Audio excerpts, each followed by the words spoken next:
Oh, I forgot to put a funny face out. I was distracted. You're gonna have Brent instead. Hey, cat.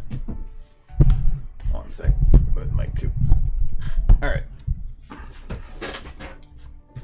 I kind of looked at the clock and it was already 6. I was like, oh.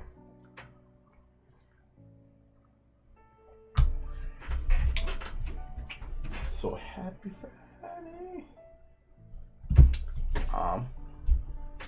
I gotta get a good amount of work on this done. So, what else to do? Probably should get to the point where some of these are good for render. So I'm probably gonna start from the left here and work to the right. I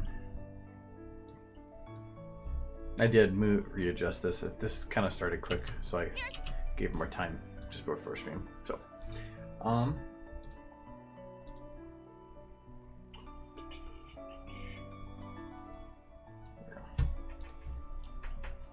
so I'm probably gonna work on some cleanup for this one.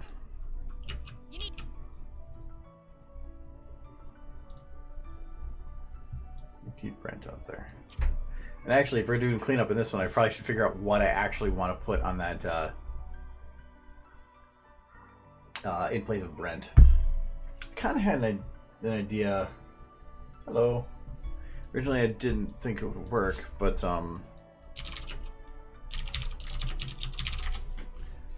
the hard part is going to be getting an outline of something.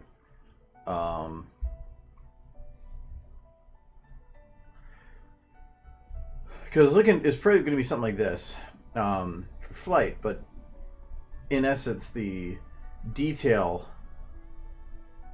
that goes into that to make that look right would probably be more than I am able to do. I was hoping for something simpler. Is there like outline?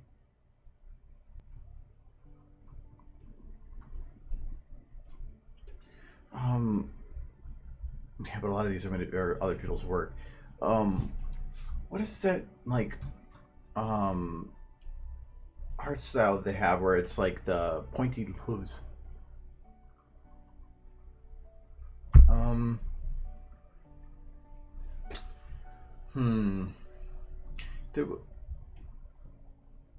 Was there on the board from the 1, 2, 3 testing? Let's see if I can find it.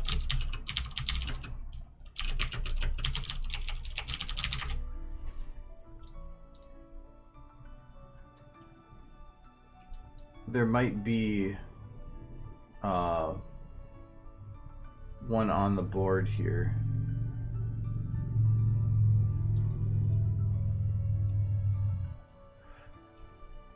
I mean, that actually could work. And then that's actually from the show. But how do I find the good quality of that? LP chalkboard.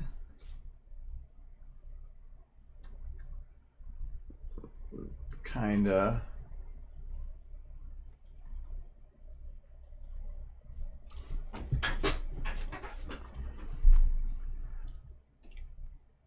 I like that one though. That's a pretty good one too. I think I own that episode.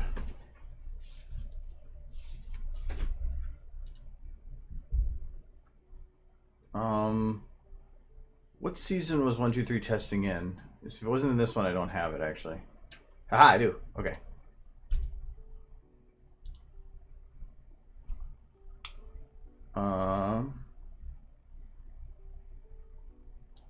And actually, I already put that on the board at one point, so I might already have that separated. I need to find that chalkboard.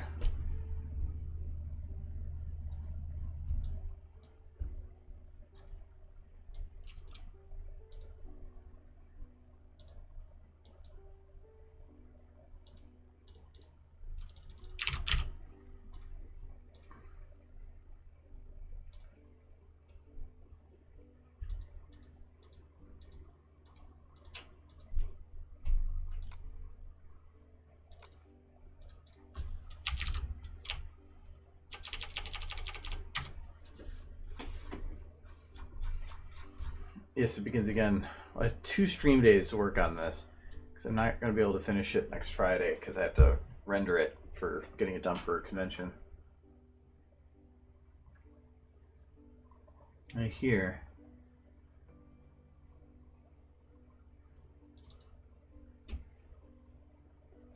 Okay, so that's the one with them. That's not what I want.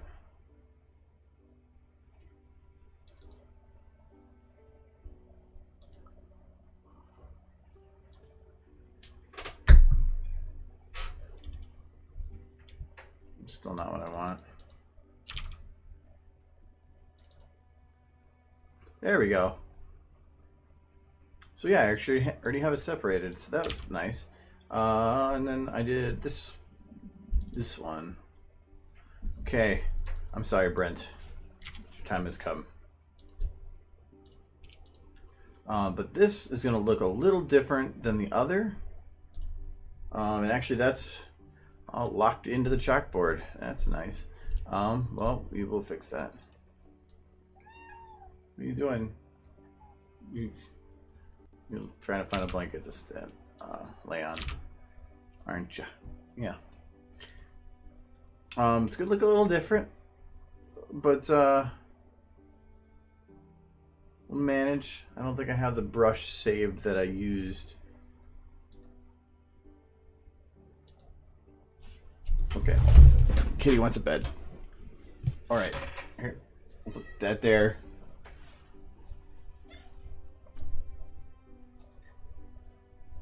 Is that good? Okay. Kitty's happy now. Kitty will only lay in the bed if he's got some kind of indented bit to lay in. Oh no, I still have that saved. Awesome. Where's this one?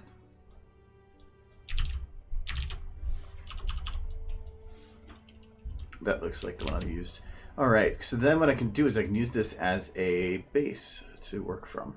So I'm going to flip this, and I want her flying up.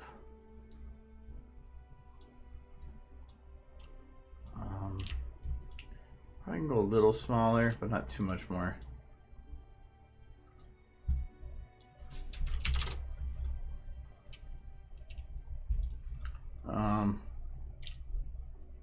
Go to that. I have a feeling though that that might be too small for the brush I'm using.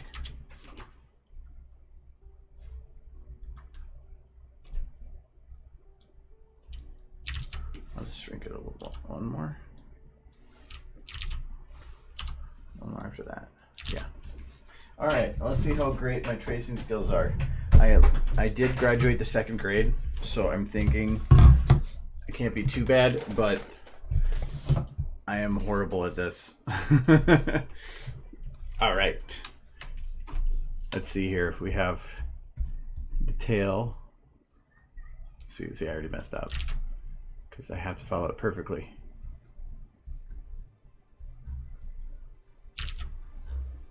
There we go. So we'll do that, sure.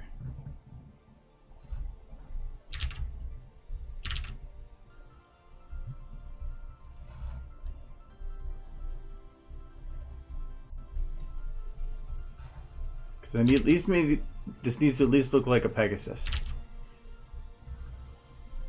And that's the problem. Is my art skills. It's not too bad.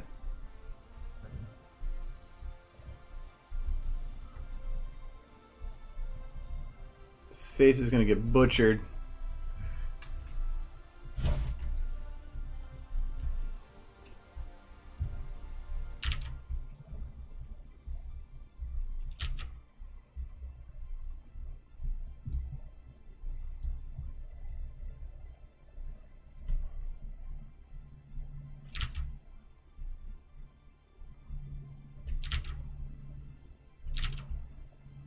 How they make a perfect circle.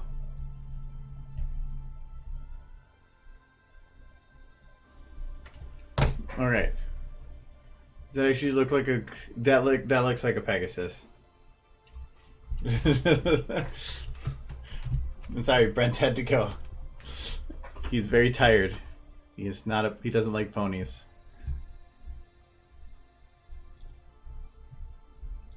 All right, is that at least identifiable as a Pegasus, or do I need? I think so. Oh, I gotta fix the smile. There we go. I'm gonna call that. The hair looks. Oh, that's an ear. I don't even know what I drew. There's a little bit. The tail. Is it supposed to be like that? I think so. Sure. Okay. Close enough is a good standard. Thank you. That's what I strive for. All right. So that will be my Pegasus. Wait. So when I look at SFM here, okay, I have plenty of space. I can move the wing a little bit to the side here, just a little bit. So move that there. That there. I just want more space. Let me select my thing. Where's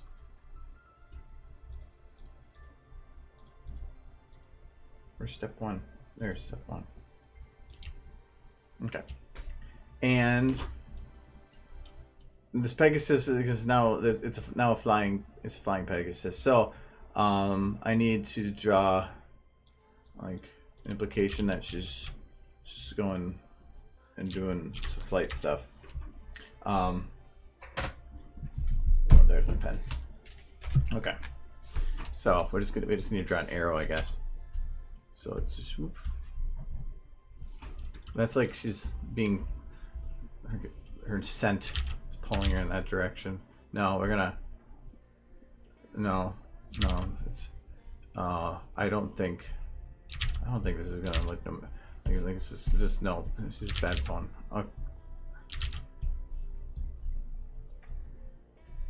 I don't know. Maybe.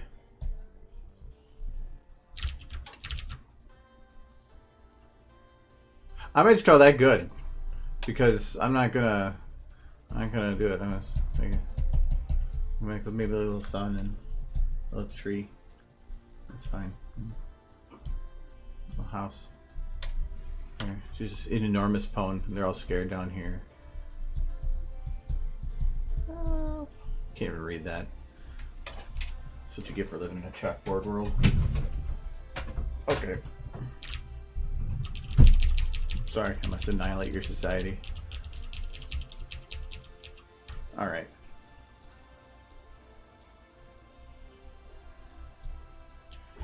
So it just says a wing equals a Pegasus with wings. That's bad math, but I mean, could put like Earth Pony plus wings. Anyway, we'll see how this goes.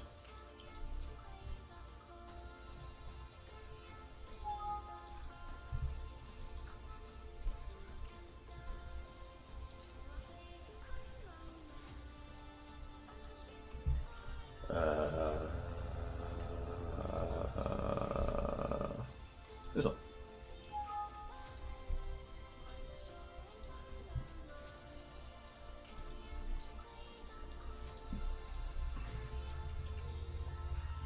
Rip Brent.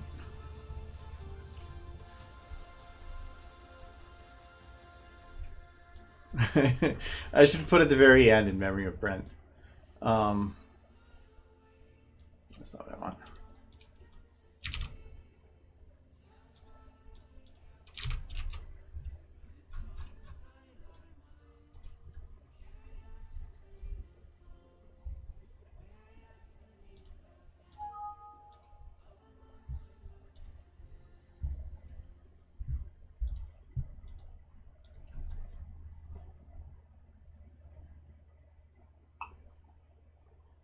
I have heard of MS Paint. It's where I got my start. But I I decided to move on and onto much better softwares, moving from MS Paint to Windows Movie Maker, that high quality Microsoft product.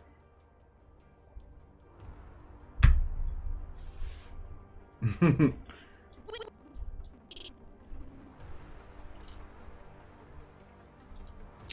reloaded all the textures.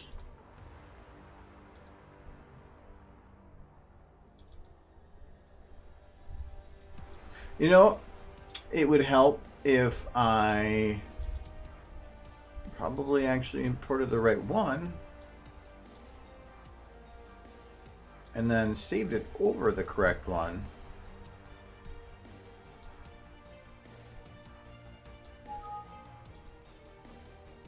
Let's try this again. Maybe this will work now. Brent is resilient. He is not giving up.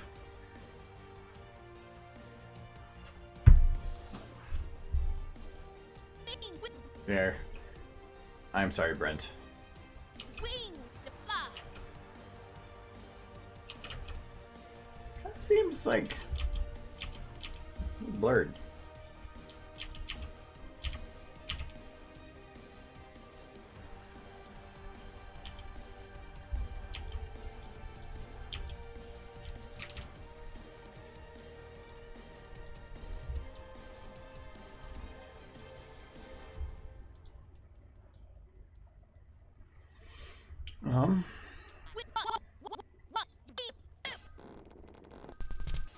Let's just focus on Twilight, but it's barely right in her face. So I'm just going to move this back a teeny bit, because it still will keep her in focus. The focus tends to work best at or before or closer to the camera. So I might as well put her face in that easier and safe range and then help push this into a good range. So she's still clear and this is a little clearer. Okay. It's just this is going to be a focus. Maybe I should drop the aperture a little bit.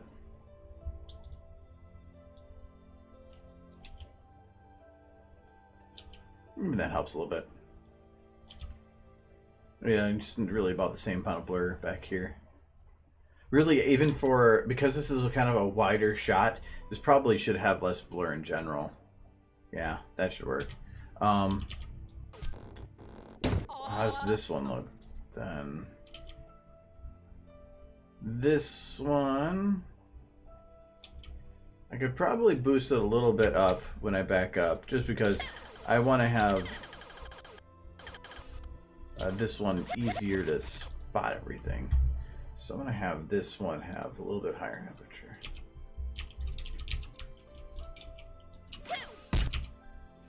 You just have to be careful with playing with that aperture when moving things.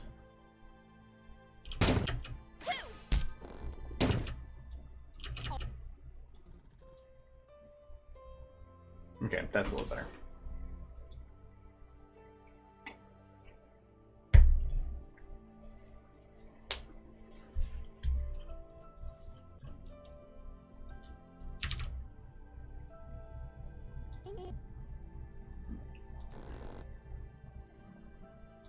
What do I mean?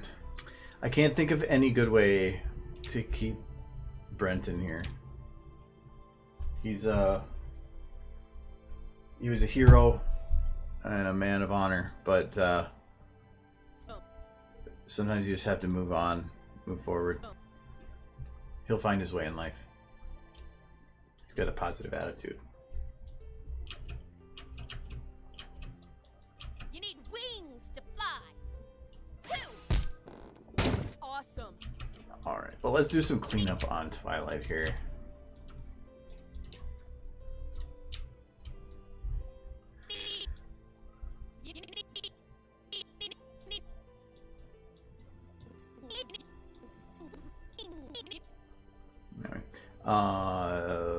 First thing they need to do are going to be tail and actually tail.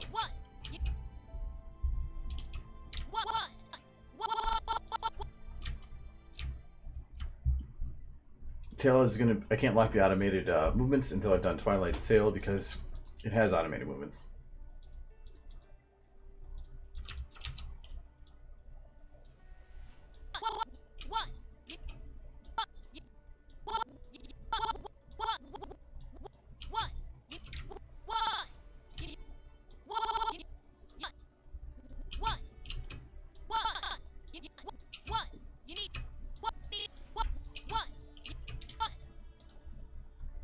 You need one. One.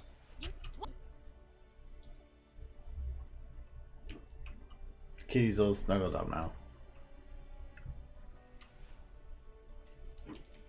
I'll leave Kitty be. One. You need one. You need one. You need wing. You need wing. You need wings.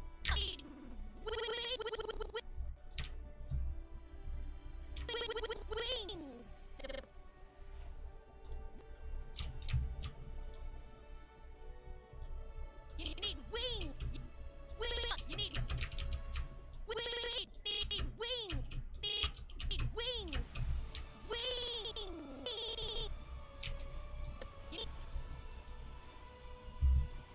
You need wings to wings. Fly. Need wings to fly. Wings to fly. Wings to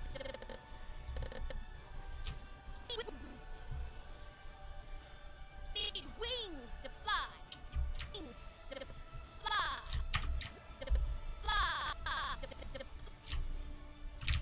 I actually did that a bit wrong here. Fly. Wings to fly.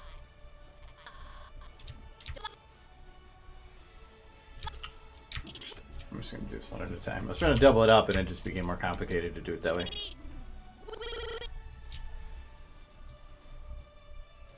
You need wings. Wings. Wings. You need wings.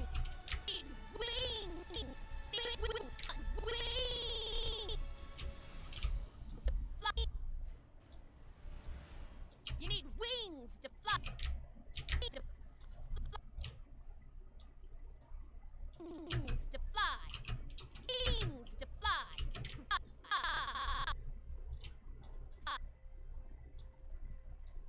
Wings to fly. Wings to fly. Two.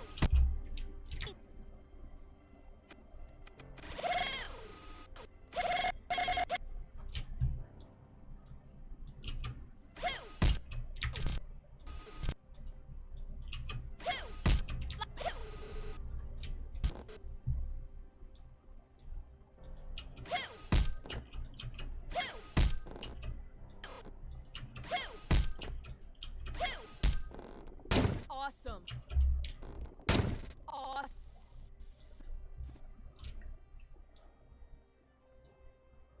Awesome. Awesome.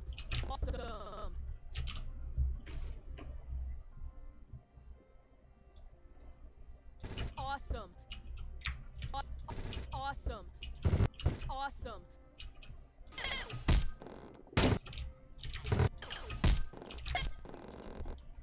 Rainbow. I'm just over here trying to add detail to Twilight and I keep smashing her into it.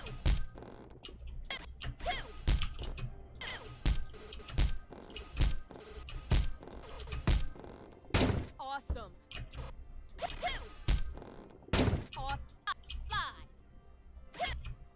Fly. Let's make it have a little bit of motion. Tail should never really stop moving. Okay. You need wings to fly.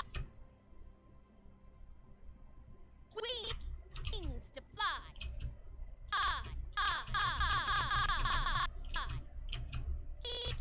Wings to fly. Wings to fly. You need wings. You need wings to fly.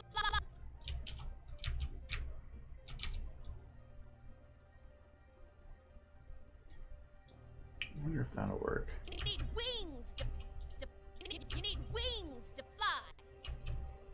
Wings to fly. You need wings to fly. You need wings to fly. Wings. I think that's too much. Maybe just some. You need wings to fly. Wings to fly. Okay, that'll work. But a tail doesn't just swing like that. So first, it's gonna swing like this.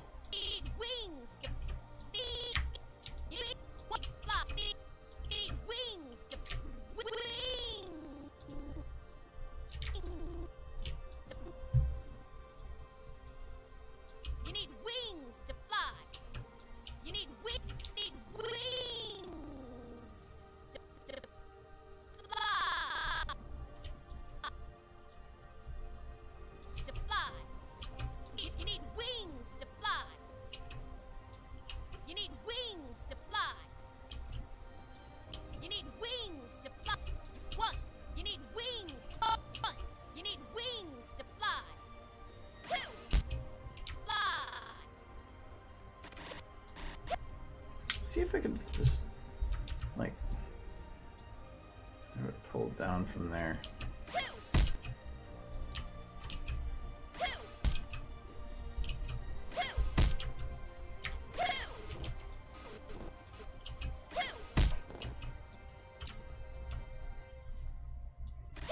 Maybe a little more. This adds, by going a little bit of back and forth, that allows me to do some swinging motion instead of having that hair just like flop back and forth along one axis.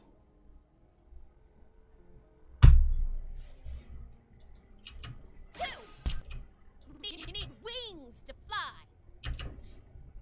Okay. Now to add some of that secondary motion here. So that's going to be these two. So mainly tail 2 because I can't really see a tail 3. So if the tail is being pulled up, it's going to want to stay back. And then have a slight push out. I don't want too much. You need A little quicker. You need one. You need wing. One. Okay. You need wing. I'll do the up and down for this first. Wing. I'll just do this all in one motion. So we're gonna go like this and turn it. Hello, Surya. You need wing. You need wing. You need wing. Need wing. Wing.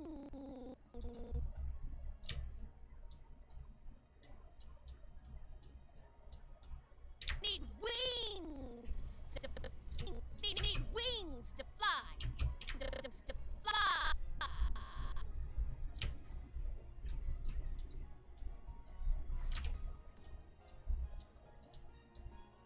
To fly. To fly.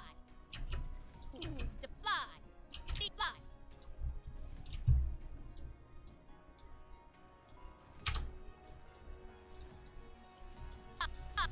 Fly. Wings to fly. Wings to fly. You need wings to fly. You need wings to fly. Wings to fly. Okay, when she goes to pull her tail down there, it's gonna resist a little bit.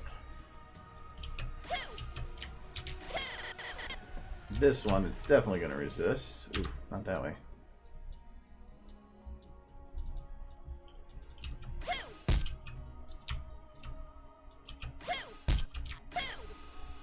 Okay, this one, I do want to have it go up quite a bit. Probably actually going to yank it a little bit too.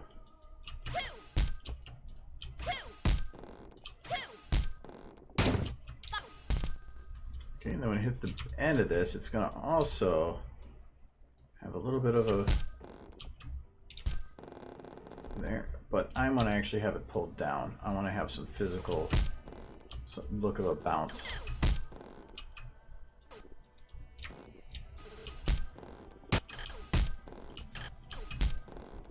Awesome. Awesome.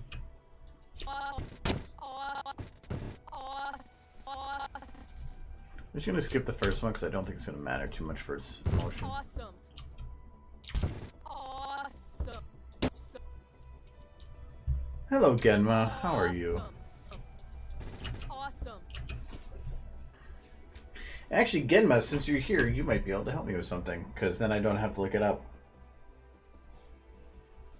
Because I'm really lazy, and I keep forgetting. And I write it down, and then I forget where I wrote it down. I was thinking, like, I don't even know, like, I don't know, what's this? It's just those full scribbles. Oh, I know what that was. Okay. I don't know what's this. I don't know. It has the word constipated on it though. That's interesting. I know what that was. I have sticky notes I put all over the place and I forget what they're there for. Awesome. No, I'm not using it for slave labor. It's friendly indentured servitude. Is that better? Awesome. Awesome. Genma, you there? Awesome.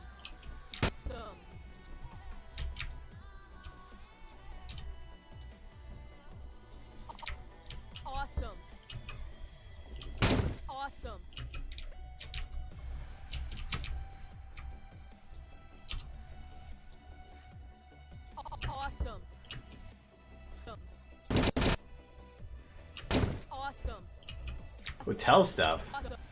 Awesome. Actually, I need to do some hotel stuff too. Awesome. Awesome. I have in case I get in late on my flight for Ciderfest, I wanted to expand who can get in another room before me. Awesome. No, I needed to do some stuff with your, or I wanted to utilize one of the. Actually, now that I think about it, I really don't know if I do. Awesome. I was going to utilize one of the eye textures you have, but now that I think about it, if I'm not going to actually change it or manipulate it within the same shot, I don't actually have to. I just override it. Maybe I don't need your help. You're still cool though. But no, I don't. I actually I might be able to go without it. This is just like that. Because I wanted to use the star eyes at this part.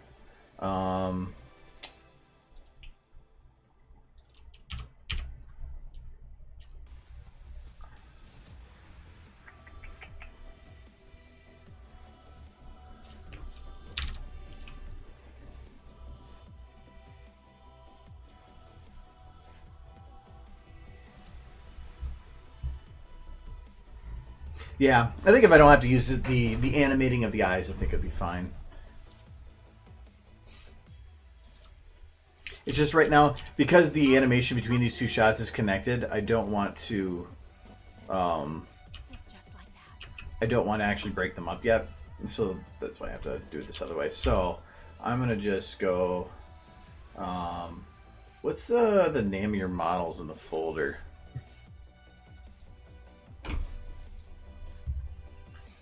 Let's see if we can just find them. Is it VNMLP? I'm gonna guess. Oh, probably under Ogden. And why? Why is this? There's 3 with capital E and there's 3 with lowercase e. Like you couldn't even pick one of them to be better than the other. Like you literally went 50-50.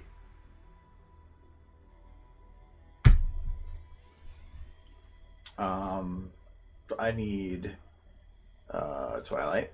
That would make sense. And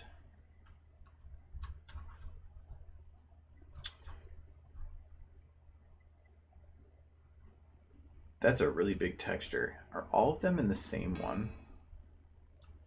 File version doesn't match. How dare it? Where's my... There we go.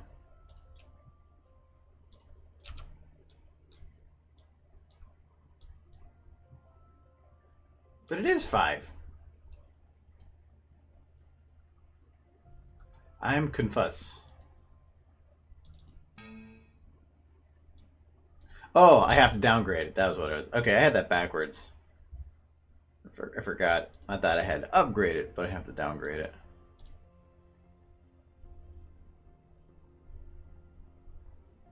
I don't care if they're bigger. Is that a single eye texture, though?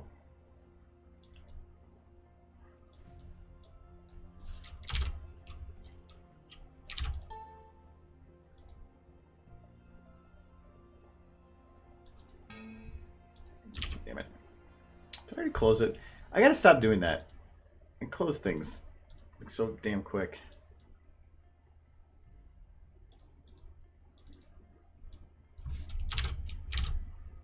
That one I don't need anymore. Okay, let's see if this works now. Yay! There's a single eye texture. Wow. Super high res. Anyway, now that I did that, I don't actually need it. Oh, they're multiple frame. Ooh. Oh. Can I actually get to them?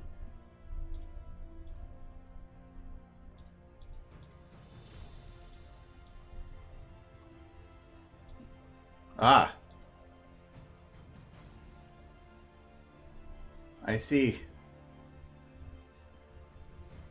That's very special. Where is...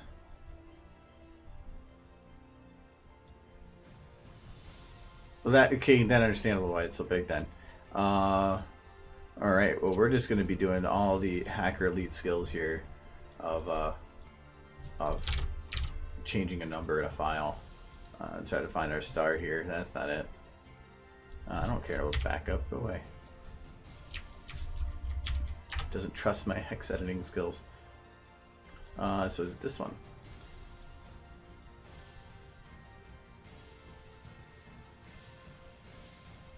It was? It was people too? I don't know. Let's see what this one does. Oh, that was just... That was low frame rate. Let's check. Okay, is it... Oh, it is. Oh, this one is the shake. It does the shaky though. Okay, I kind of want the shaky. All right, I might have to. I'm gonna have to keep the shaky though. All right, so we will swap to yours. So I'm gonna need instruction for you on how to use your 800 gajillion gigabyte things. Actually, if you have an updated version, I'm just gonna go and get that. Let me learn how to spell there. Hopefully that gives me what I need. How many X's are in your DeviantArt name? Is it 12?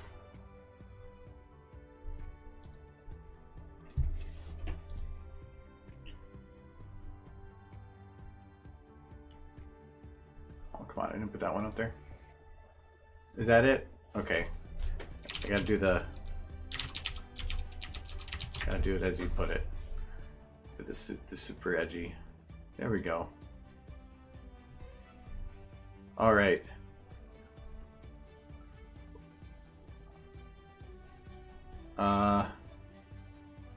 These are the updated ones.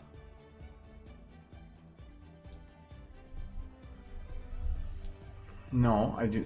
Please disable your ad block. Really? No. Ha! Cheat your system.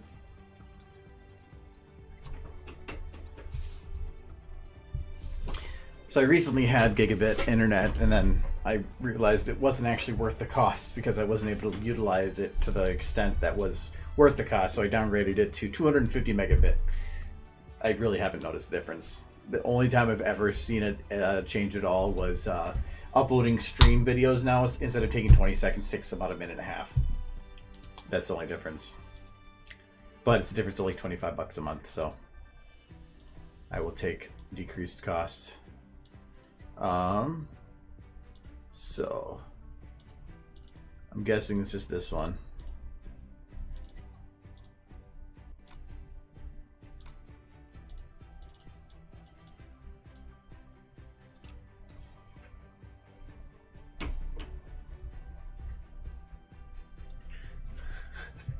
Well, 1 gigabit was great, but I mean, yeah, you can have the best or like super fast internet, but it's up to the people sending you that data and the people you're sending it to actually utilize that kind of speed. If you're BitTorrenting, sure, I could see you utilizing the crap out of it, but if you're just doing like standard day-to-day use, YouTube's not going to let me download videos at a gigabit. It lets me upload actually at almost a gigabit, which is super crazy, but downloading I can't, and it only caches so much. Netflix I could already get the fastest speed when 2 of us are running it, so I didn't see a need. The gigabit was I think $75 a month, and it's $50 for 250. So, and it was the easiest experience to downgrade. I just sent in a ticket, said, "Hey, can you downgrade my internet?" And they said, "Okay." I hate Comcast, and I will not go back to them because US internet's too good. All right, so now that Twilight has been upgraded, we need to refresh her.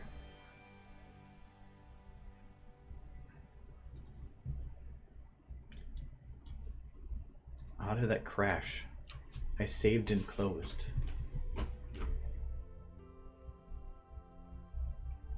Well, trust me, I have my horror story with Comcast, two of them, was one time I called to cancel my television because I didn't want to have television anymore and never watched it anyway. And the only thing I ever really watched live on there was Doctor Who, but I could buy the entire season of Doctor Who and watch it the day after it was aired for half the cost of 1 month. So, so I did. I canceled my television, and then I got the phone with the customer service, and my internet stopped working. So I called back, and I was on the phone with them for 2 hours battling with them because they're like, "Oh, well, your modem's not, or your router wasn't supplied by us, so it's broken. Or no, your modem wasn't supplied by us, so it's broken. You'll just have to get a new one." Like, but it worked perfectly fine until that moment I called to cancel television. They're like, "Yeah, it's definitely your modem." No, it's not. And after 2 hours battling on the phone, they said they'd send out a technician. Technician walks in and goes, "Yeah, they canceled your internet too when they canceled your television. It works again." And they said that he knew that because Raven walked in because it happened before, which is so fucking stupid. The second time was when I had got a cheaper deal that came with a digital television thing. I got it came with a digital receiver, and I'm like, "Well, I don't want the receiver. Can I just get the other benefits of it?" They're like, "Well, we have to send it to you." I'm like, "But I don't want it." And like, "Well, it's part of the deal. You have to get it." I'm like, "Okay." So they go to send it to me, but they put my address in wrong, so I never got it. It literally was never sent to me. I never saw it, never got a package, never signed on it. Nobody ever signed on it. And eventually I ended up getting an email notification stating that it had been returned back to Comcast, and that was it. So I'm like, great, I didn't actually get it. Then a year and a half later, I go to cancel my Comcast to go to US Internet. And they're like, "Well, you're going to need to send back your digital box." I'm like, "But I never got it." Like, "Well, we're gonna have to charge you $100 then for it." And I threw up a stink. And I was yelling at this guy on the phone and telling him I'm not paying that shit. And eventually I had to put in this whole ticket, and I sent in the email saying that they had gotten the equipment back with the serial number. And then they said, "Well, we still have to charge you the $100, but then we'll give you $100 credit." I'm like, "Really? What the fuck is that?" I was so pissed. But thankfully I was gone from them. US Internet was great. I just went on the website, typed in my address, and said, "Give me internet," and they gave me internet. And then when I said I wanted to downgrade, they did it within 5 minutes, like over an email. I had no problems. So, and US Internet credited me back because they changed it mid-month. They credited me the rest of the month's difference, like $16. I thought they would wait until the end of the month, but nope, right away. So that's actually pretty nifty. Way better service. Yes, Argo was very mad and very Smash. Okay, let's load in our Twilight now. Where is the augment? I want to hear my computer scream as it gets loaded. There it is.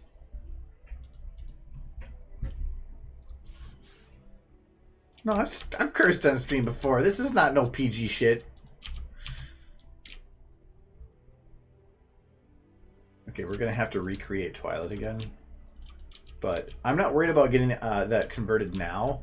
Are all the mouth flexes the same?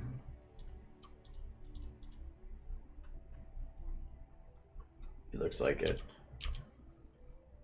I just want to make sure that these are copy-pasteable.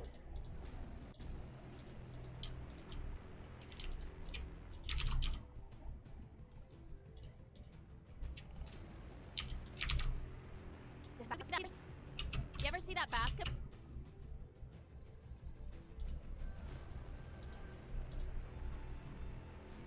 No, they're not. They're the same flexes. They're not named the same. So that technically you cannot copy paste between them. This is jaw underscore open. This is jaw without a space. There is no underscores, therefore you cannot copy and paste between the models.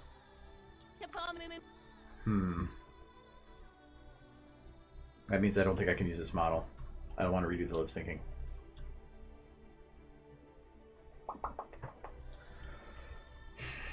I could break it off into just this part.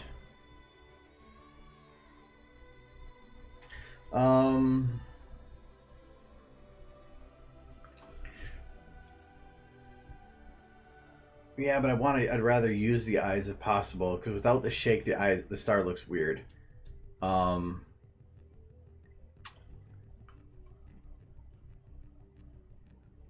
I can't copy paste anyway. Might have to think on that.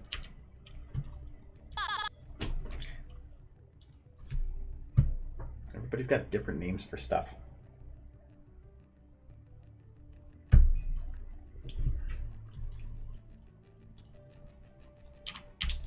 Let's go back to playing with her butt.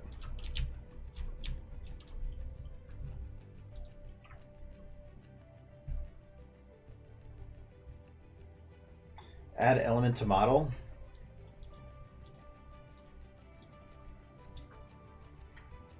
Well, that texture itself was animated. It had all the frames built into it, and it was all under a single texture name. So if you still took an old model and overrode it to that texture, and then added in all the other stuff that you need, wouldn't that work?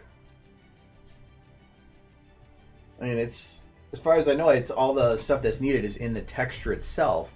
So I don't even think you need the augmented model. You would just need to have the texture brought over. You're gonna try it?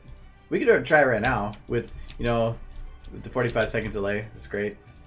So go away. I don't need you anymore. But Twilight, you can stay here, Kenema. I'll let you.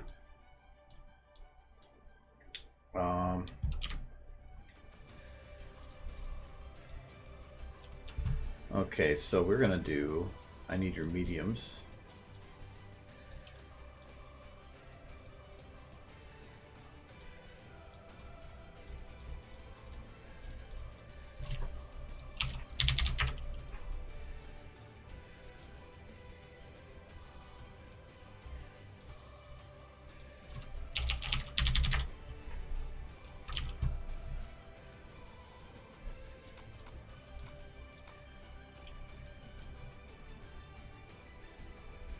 Dash is fine. She just got a little headache.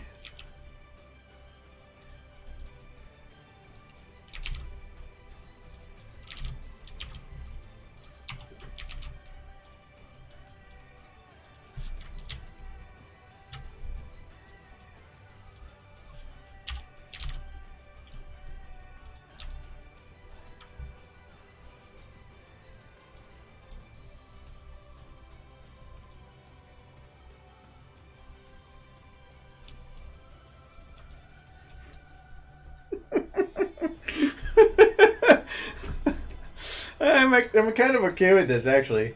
All right. Well, I was gonna do something here. I forgot.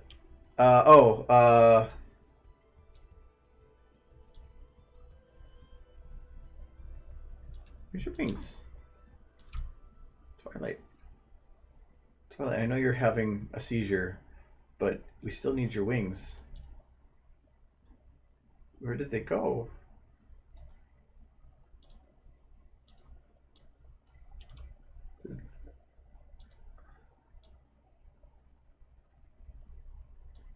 They're like literally gone.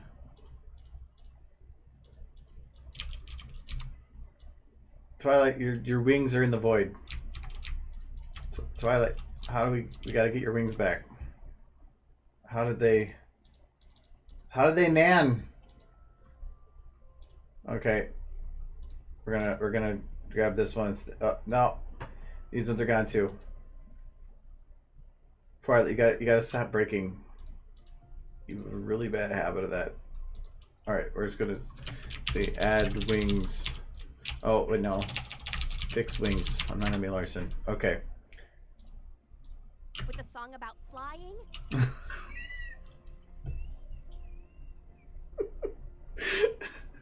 With a song about flying?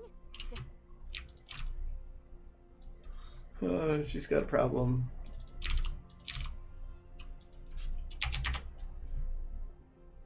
You ever see that basketball movie with a song about flying? It's okay. All right. Anyways, so add another override for Iris frame. Okay. Okay, I think I can even understand how that works then. I'm guessing Iris frame is going to be a float.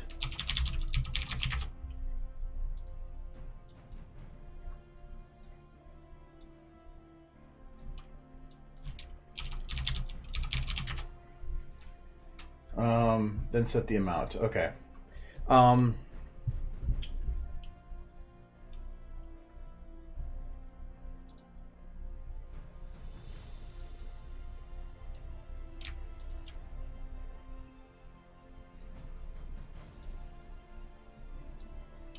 Do both these at once? Apparently not. Actually, I'm going to keep left first.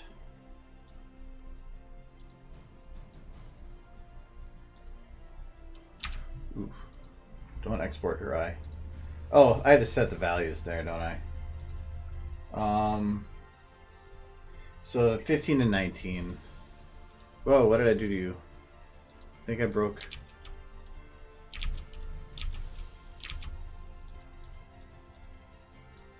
I think I broke her eye. It's fixed. Whoa.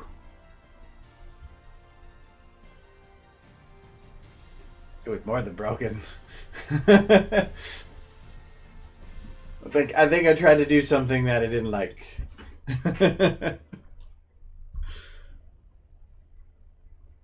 Yes, we'll try and see what this comes up with.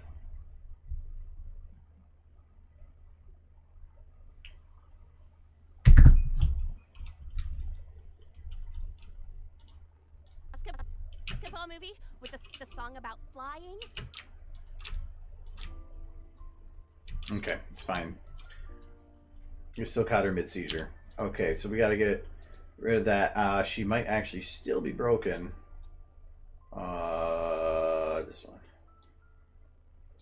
If she is, then no.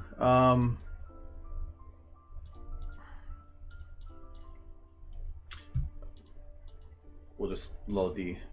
I gotta put her out of her misery. What is this? This is save this one.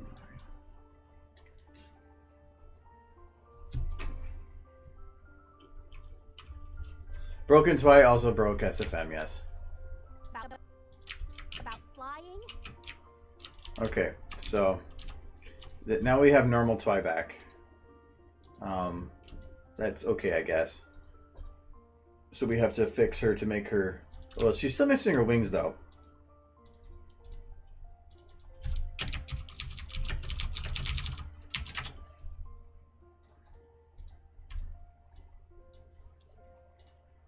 Okay, but she has an eyeball.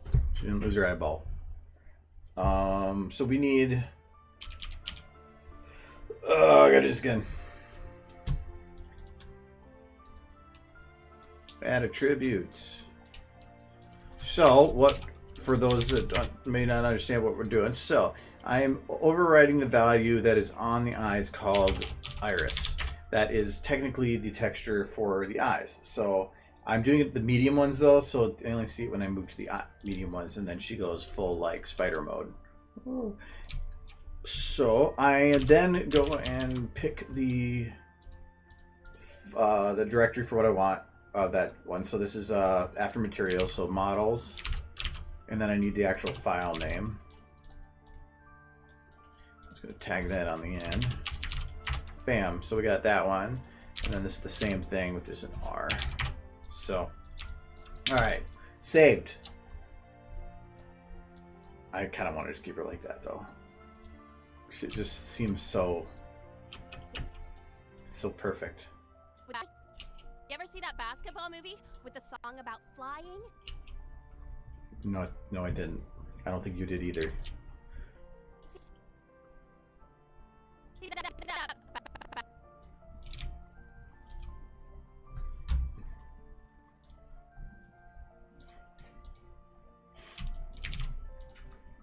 Twilight want book.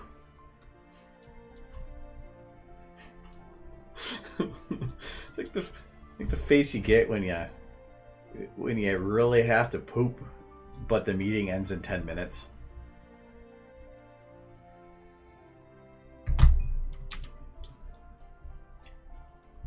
Okay. Let's grab.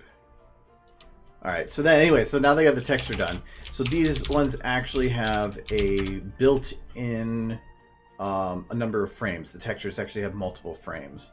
So I am overriding these with Iris Frame, and this is all thanks to Genma. He did built the textures to actually work for this. So Iris Frames, which comes up with this default float value. So if I wanted to, I could change these to be a different like position. That's actually just kind of good in itself too.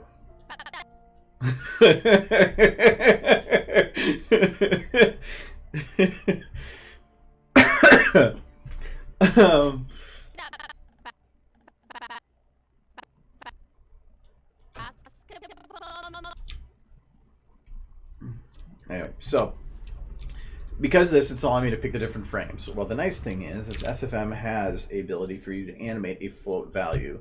So to do that, I am going to open up or turn off scene hierarchy, because for some reason you have to do that to make this work. And I'm going to say, or right click the green one here, say create animation set. So I think you have this set for 0 to 19. I'm just going to make it so I can get all of them. So 0 to 19. I wonder if I should say 0 to 20.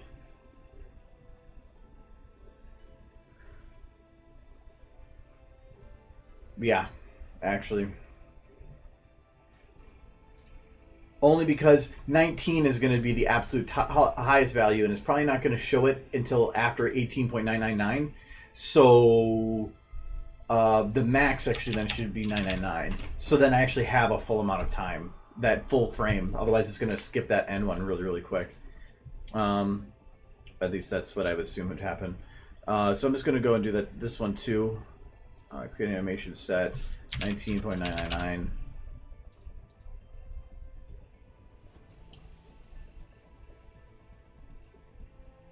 Zero is 1. Don't be messing with logic. 0 is not 1. 0 is 0 and 1 is 1. Don't destroy the universe. You do that outside of Twitch chat. So now that I have these saved, so I can play with these values in here. And this can be animated. Wow, that's your very special one, Twilight. So now for this, I can swap this to say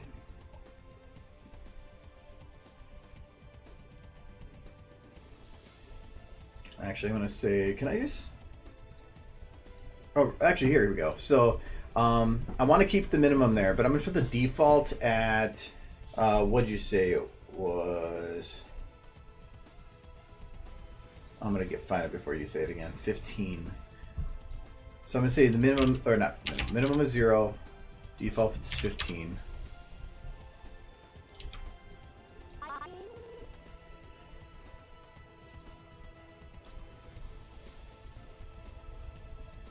Because then it lets me just say set to default and it's exactly 15.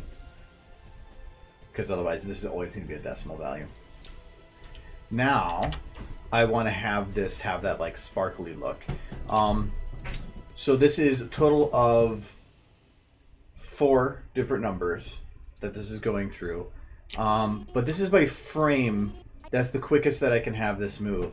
I can have, if like I could just have this thing cycle at some insanely fast rate, but it's not going to show right. I want to make sure that each of those is shown for the right amount of frames that it actually should be. To do that, I'm actually going to break this down by frame. So instead of animating it by a line, I want to guarantee that it's an even amount of frames. So, so for this one, I'm going to keep that the same because that's the starter frame. This one, I'm going to go up 1. Okay. And then this one, I'm going to go up another. And this one, I'm going to go up another.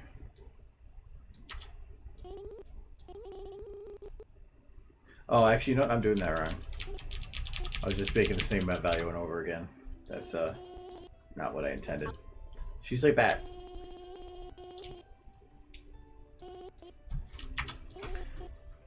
So then now this will work the way I wanted it to. Just do that.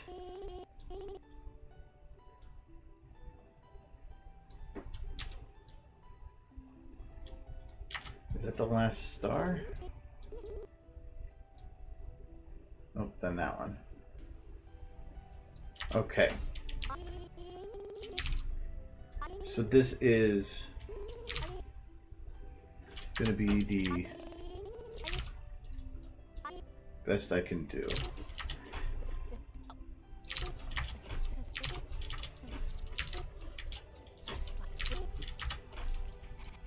Or this is going to be the fastest. Whether or not it's what I actually want it to be, I don't know. Okay, that. And then at this part, we want to have it be... If I want to put those both down. It's a lot of work, yeah, but it's animation. Everything's a lot of work. It's giving me the controls. After that, it's easy. The eyes aren't exactly built to do a lot of that stuff. This is, I think, just an awkward way to make it work. You usually don't have to do that for a lot of the human models, or like a normal size model with in terms of its eyes, like TF2 models, because their eyes are smaller. They can get away with it less detail, but the ponies, half their head is an eyeball, so the details in the eye actually do help a lot. So now I don't even care about these, so I'm just gonna turn back on scene hierarchy, and you can see that they disappear. I think it's kind of stupid that they're like that. Unless there might be a way to like attach it to a fake object on here, but I don't know. That's beyond what I know right now. So I'm going to take Twilight here. I'm going to take her skin, and I'm going to drop it back down to its normal value for that. So About flying, this is just... I had put that to the wrong.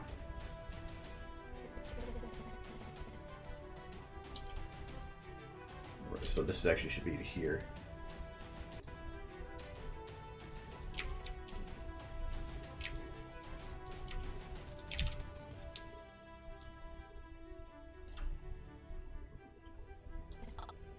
Flying, this is just like that. This is just like that. I think I accidentally mixed in.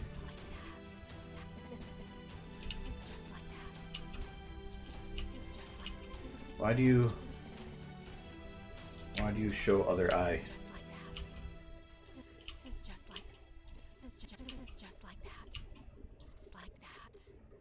Bad Twilight. Stay normal manic. Don't go super manic. Oh, I bet you I know why. For one, we're just going to put out on those, so then she's not transitioning.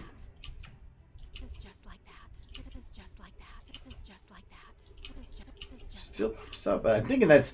I don't think that's going to actually pop up in the final, though. I think it's just being a stupid. To ensure that it doesn't, I can actually take all of these and increase them just a teeny bit.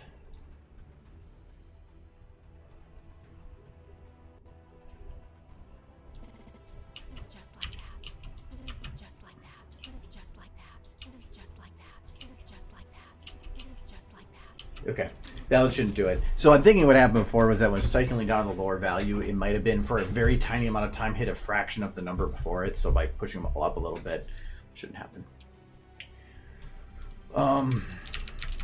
And I want to make sure that that was included in that. It was not. So yeah, you can see these values are up a little bit from 15 then.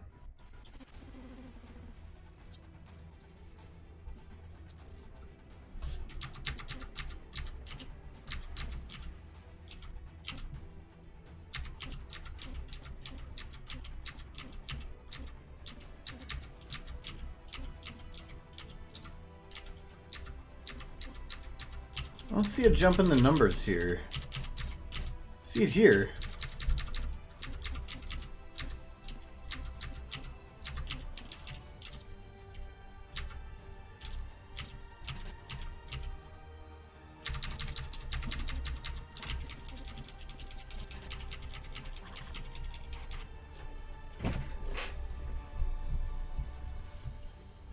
Sorry, that was really stupid.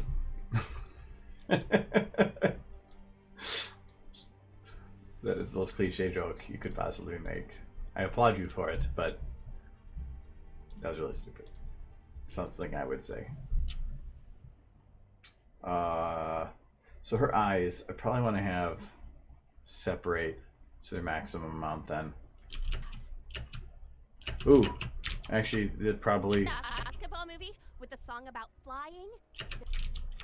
Probably not what I want to do, because that's going to break her eyes on all aspects. It's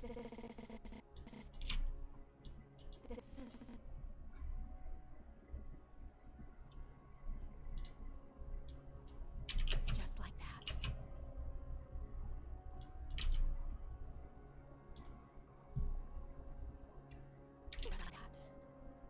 This is like that.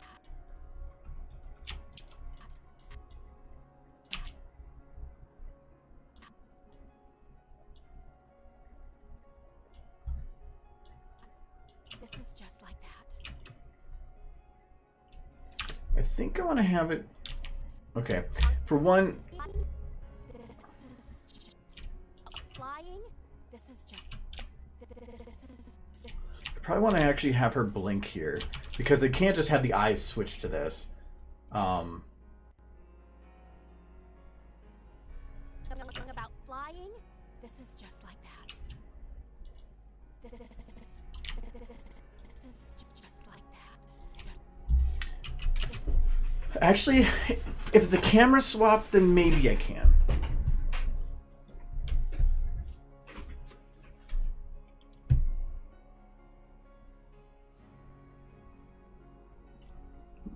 No. This is just like that. She needs to have like acid-inducing eyes. Her actual like, This is just like that. because right now I don't have it, but her mouth is essentially going to go with a. I'm just gonna do a quick version of it.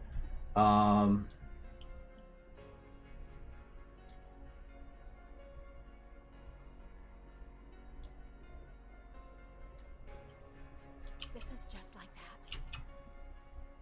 It's kind of something like that, where I'm gonna have her mouth pulled down a little bit, maybe just like. Flying. This is just like that.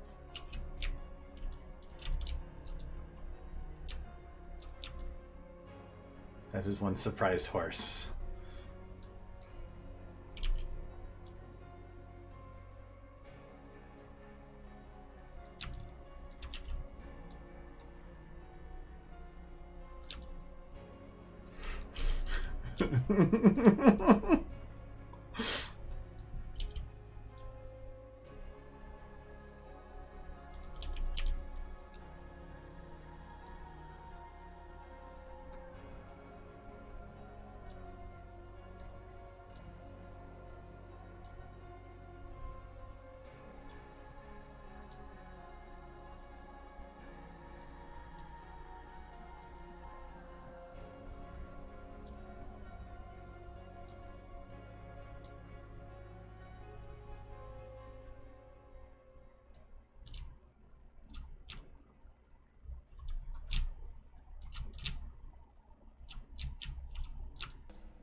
This is just like.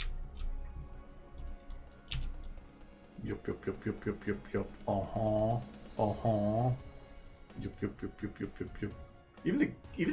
The SFM just like does not want me to do this. It's like dropping the frame rate, and I'm just trying to move her mouth. She eating hay. All right, I gotta undo that before I break her permanently.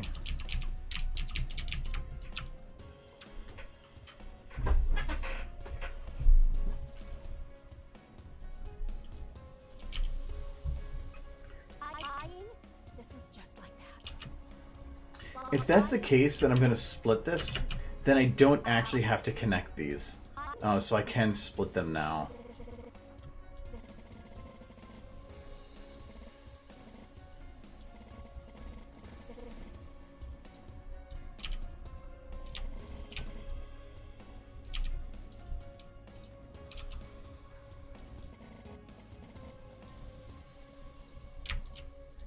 Okay, so in this shot, I do not need a rainbow dash.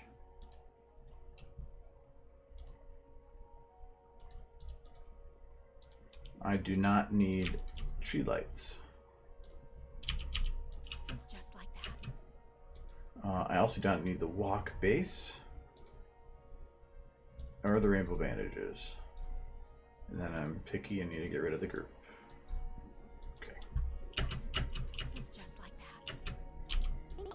About flying. Okay, and that means I can also grab everything at this point. It's the after point. We're gonna go in. I'm also gonna get rid of the base walk in here because I don't need that. Reduce the processing a little bit. Oh, I hear you, Twilight.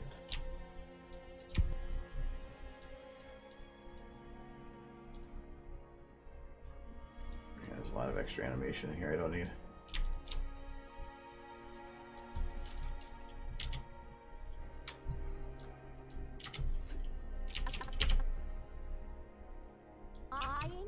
This is just like that.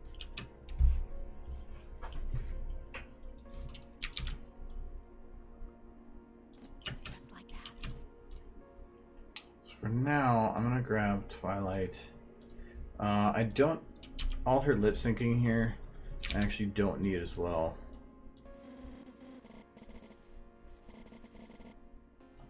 I'm gonna stop it up to here. Because, no, let's do it here. So I need to know what the mouth is doing here. Why is it still animated? Oh, that was a lip sync. Oh yeah, that's fine. See that basketball movie with the all right, and this is not going to stay that. I'm actually going to move the camera this here.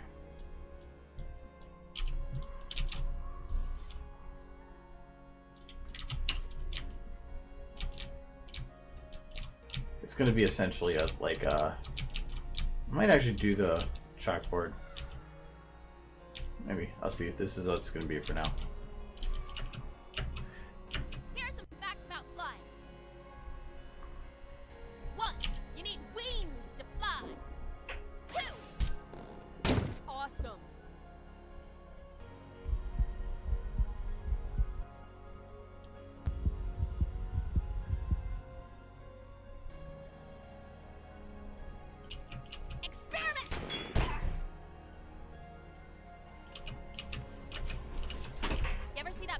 Movie with the song about flying.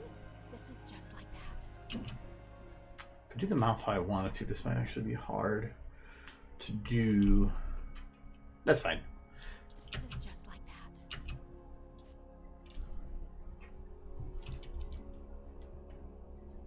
that. Oh, the other ones?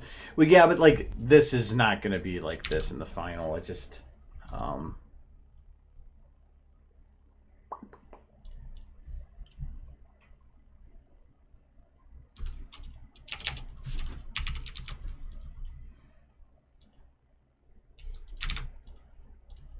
well, it should actually look more like this.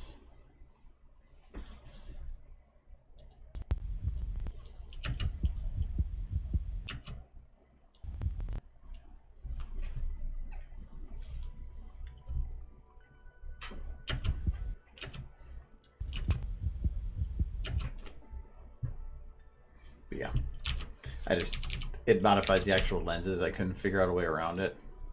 So, when you cut and yeah, I understood that.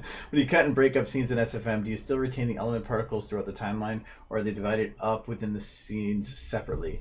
Element particles What do you mean element particles? Like, I understand particles. I think I know what you mean, but I might need you to expand on that a little bit. What the element? What you mean by that?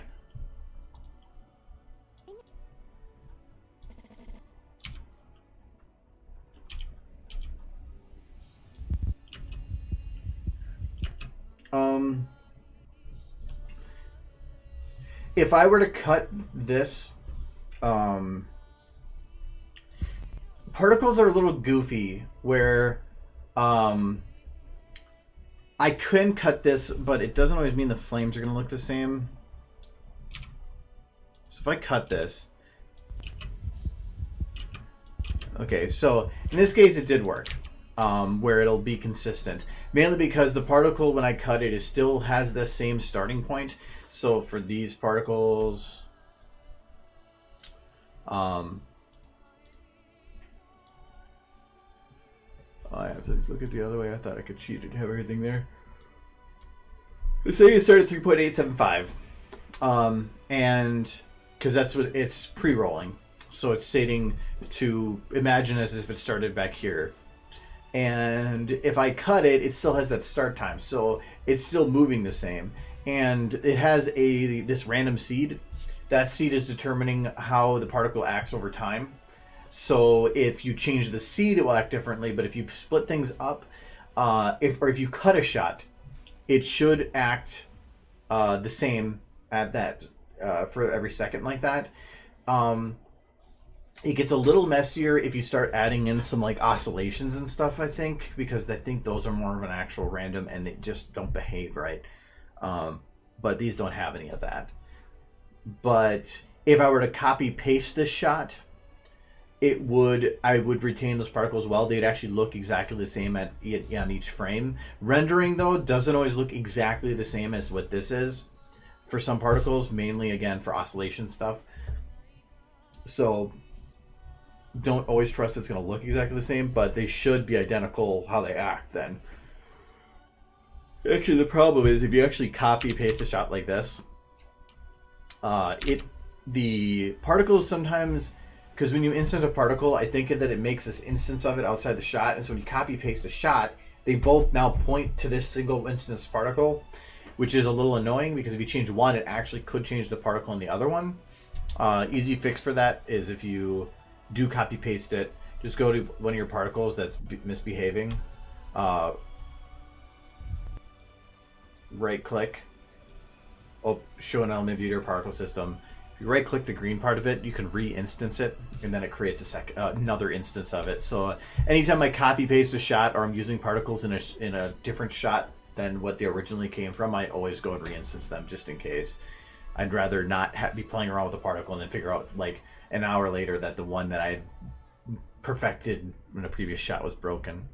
The one thing that I tried doing with scenes before was with particles that did not work the way I wanted it to, was with playing with time scale, which will not work the way you want it to. So with that, what I mean by that is, let's say that I wanted sudden slow motion. So I animate the whole thing so that this is at a normal speed, and then at some point I want it to slow down. And you kind of can. So let's say that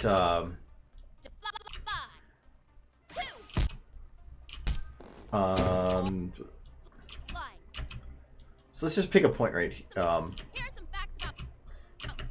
So I could like say, and this isn't going to work with the audio, but I could say, okay, at this point I want it to suddenly slow down for like an action sequence. So you could go split it up, edit clip, set time scale, and then let's go to 0.2.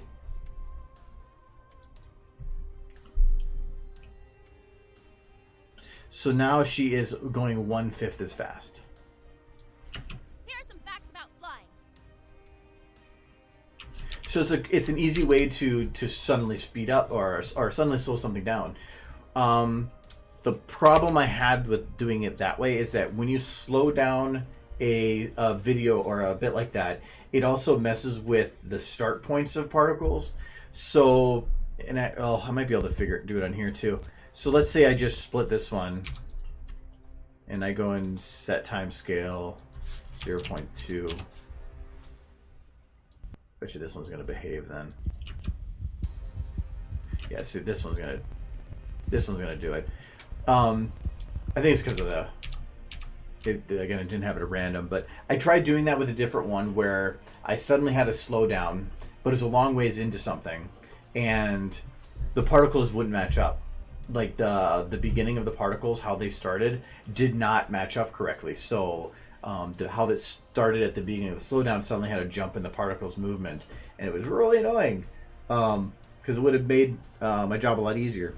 But so I wouldn't trust particles in that regard. Anyways, I didn't even know if I answered your question. I just kind of went on my own tangent. So.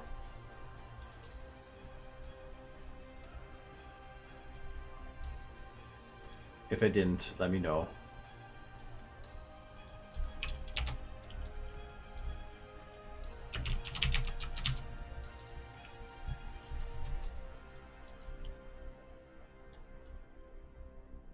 This is just like that.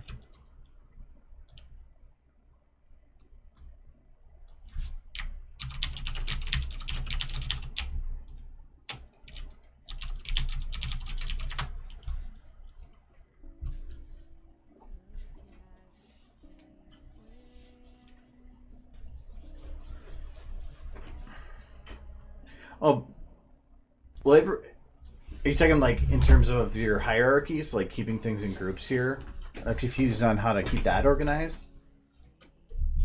Because I know one of the things that I always find difficult is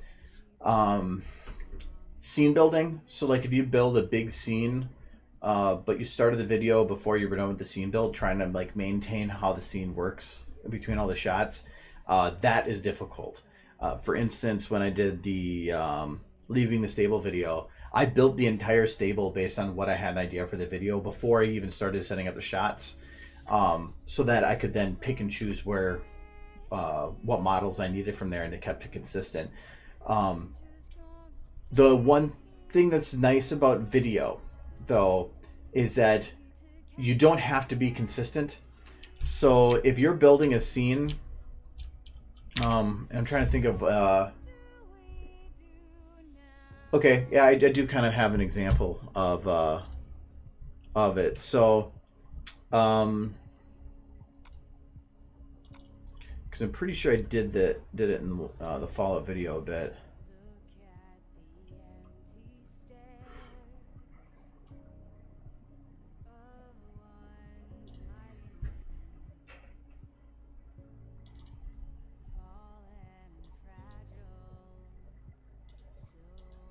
So in this video,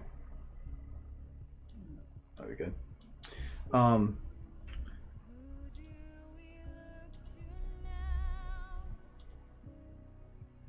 Like when she was in this room, I had to constantly remove the back walls to make it so that I could actually fit in this room and actually like have the camera go through it.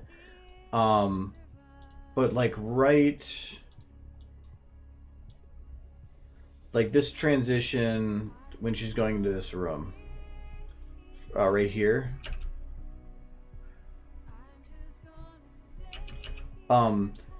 The actual room here, this doesn't make any sense if you think about it. I mean, there's no way that those are next to each other, and they weren't. I just had two renders, and then I did a fade in the middle to make it look like it was it transitioned into that room. But nobody ever would think of it as like that would make any sense, because it's just they're never going to see it that way. You can modify an environment to fit your needs if you need. Trying to think of, I thought I had some different examples in here.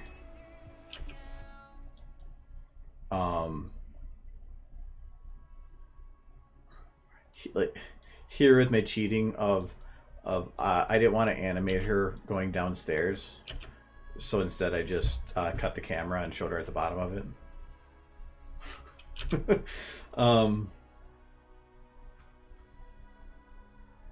Or like even here, Like, if you think about it, this is a big, dark, evil door that she jumps out of. And it just disappears into darkness while she keeps running forward. And then when it goes to the next shot, she had potentially been running now for, what, like a good 10 seconds?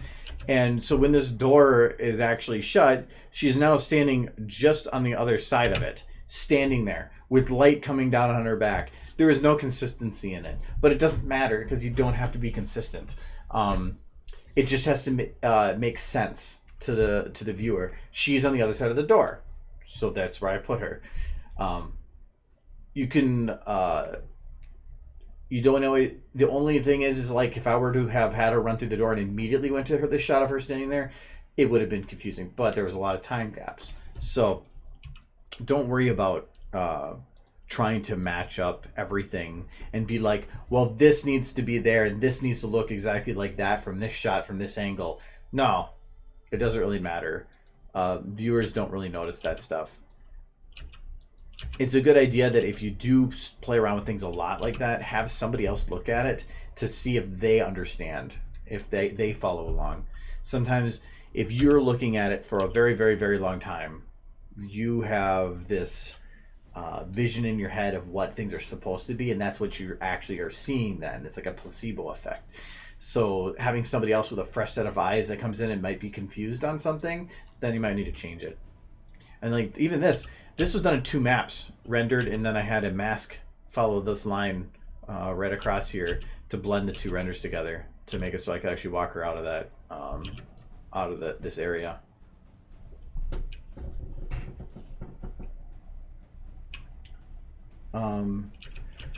I did some of this on stream, so that helps. That's kind of my second opinion on stuff, and working with EBC on stuff. But one of the things I kind of pride myself in is being able to step back and look at things from an outside perspective. It helps a lot with my job and everything, to where I don't get as stuck in seeing things from my vision perspective. But seeing it from everybody's perspective. So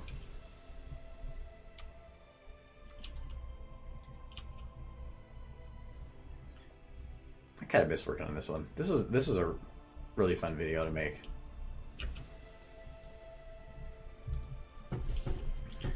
Anyway.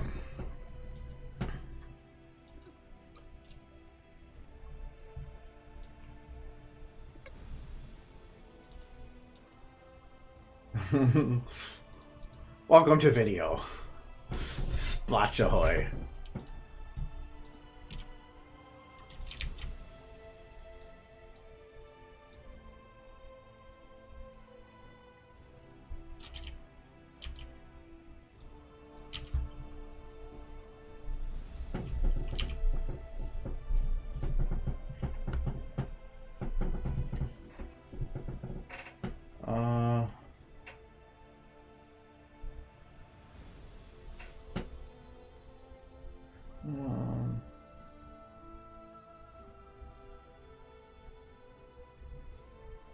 Oh yeah, to the swap. Well, the nice thing with you doing the override again on the eyes is you can keep the size of the model small, and you could just provide eye texture packs.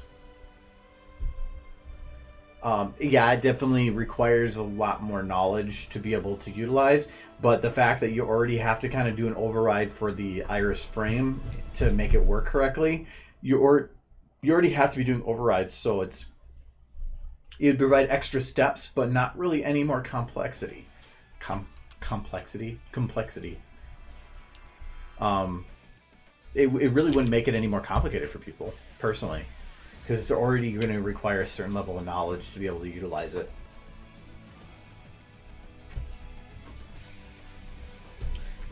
Skylight, if you actually go way back, if you want to see, see, I can spell. That was weird.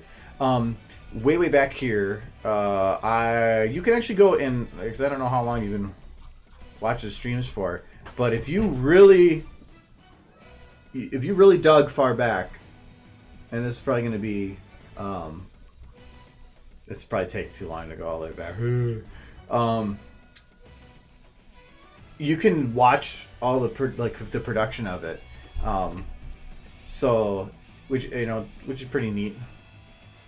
I think it's like 2015. It's some of the very.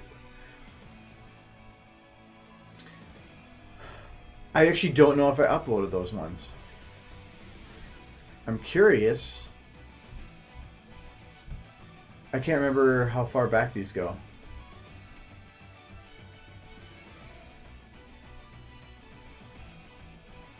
There's Banishment, I'm pretty sure. And then it's Remembrance.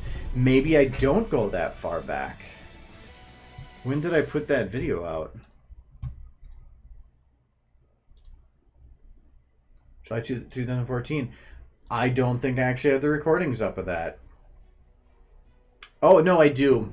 Okay. If you look by the date of the stream, I do. I kind of went backwards, and I started uploading older ones. So they were a little mixed in. But, okay, there are. So, if you sort by oldest, you're not going to get the oldest, because this is when I started uploading it as I was doing them, and then I was going back. The reason I didn't, some of them aren't uploaded is because when I upload a stream, it's because it's a single video file that I can just immediately, when it's done, drag and drop into YouTube.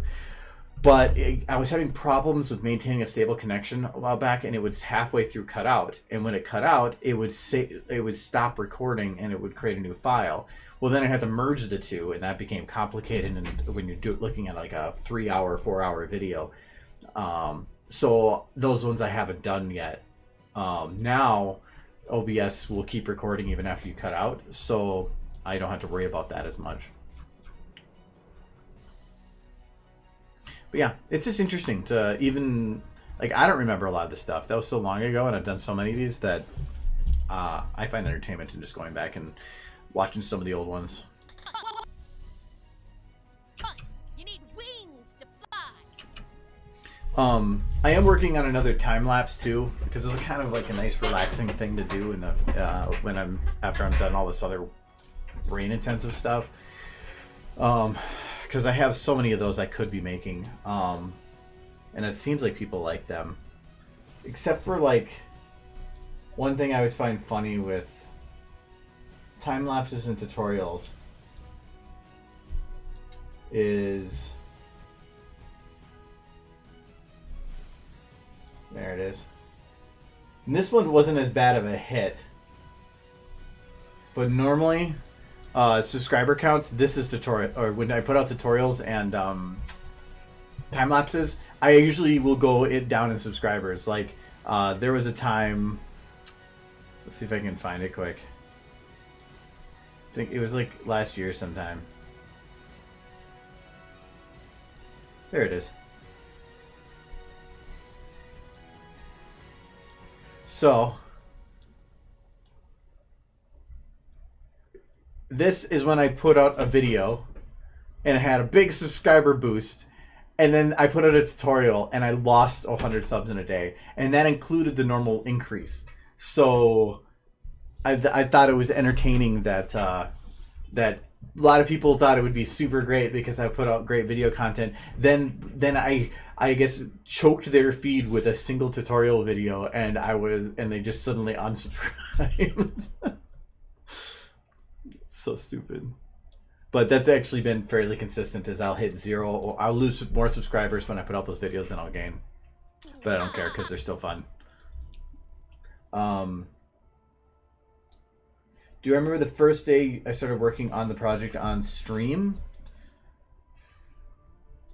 I had been working on that project for a little bit before. I had been working on Leaving the Stable a little bit before I started streaming. I thought I had the whole scene build done, and can't remember. And actually, if you want to see that scene build, it's actually kind of interesting because I think I have one with the whole thing in one go. No, that's not it.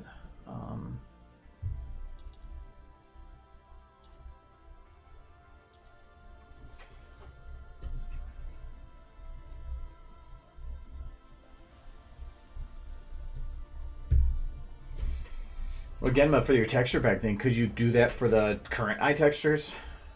Just so that they are usable for anybody? Now that we know it works. Definitely was something that, good to test first. God, look at this. This has been...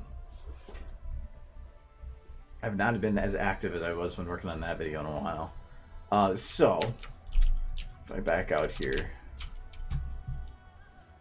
I think it's this one.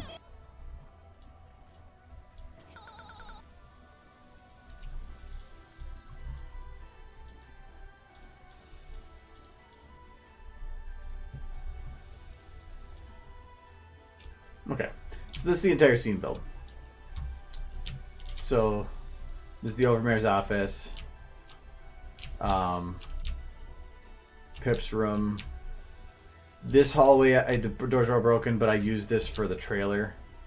Originally I had a different idea for her in this hallway, but instead I just used it for a trailer. So yeah, that's her room. Then she leaves her room. I don't know why I made the whole hallway here, but you go down here, this is some random door, again, broken. And this is where the hallway she came down. And this is the transition I was saying that doesn't actually transition to anything. It's just a video trickery. But then this goes into this room. In this one, even these boxes are placed exactly as they were in Fallout 3. Some of these models are just busted. Computer, everything. Doing dead things. This was, I think. Where's my lights?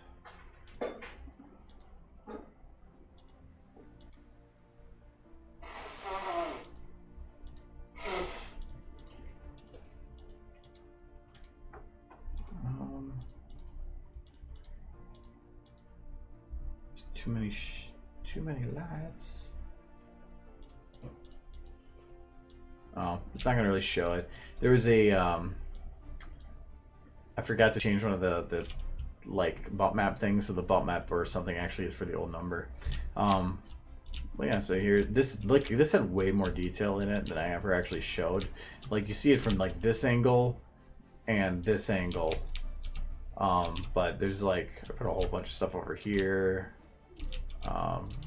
That I didn't know what to put there, so I just put a bunch of rocks.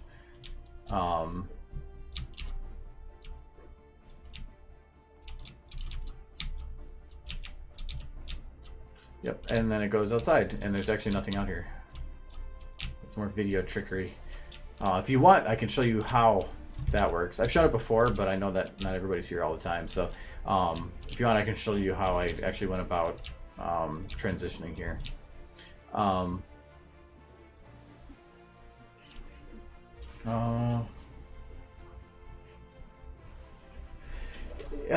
It was because I did the scene build before setting up the cameras. So I knew the general idea because I had the audio, so I knew kind of where she needed to go and what she needed to do. And so I knew that she was going to be going from the door through some kind of stone area to an apple cellar. I didn't know what I was doing in that apple cellar yet. So I kind of did the stupid of I built the entire thing and then I figured out what to do. So, well, by the time I was done, like, the main thing is it's about maintaining the rule or the 180 rule. So in here, she was progressing from one side to the other. I needed to keep her going the same direction. I couldn't just swap to the other side because that would break the 180 rule. So I technically built the stuff for the one side when I never would have actually needed to do it. I should have known that. But this was still pretty early. I mean, this was like 4 years ago, so I've learned a lot since then too. But like this one was easy to build because like I don't think you ever look back here, but I was just placing it as it was in Fallout 3. These hallways, a lot of these, I didn't actually need to go like around the corner here, but all these walls they're like little Legos, and like these little blocks. So I just put them all together. So this wasn't really overdone, but yeah, I definitely did a little bit overdone over here. So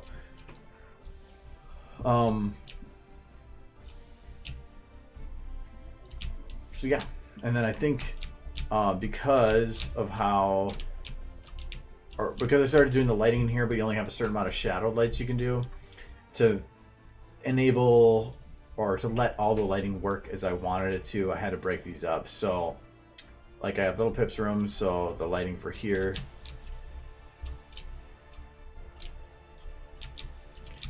These models didn't actually have bones at first for like the drawers and stuff. The interiors and stuff existed, but there's no boned version of it. So I did, I think, the vault door, getting that all boned. But then I think this one and this one Percy Technic had helped me with for adding it so that I could actually open and close them.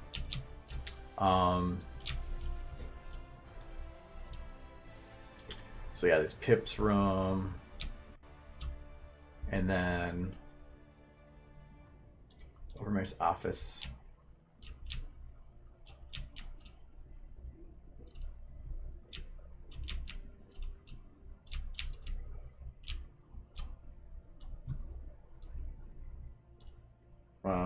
Main hall lights.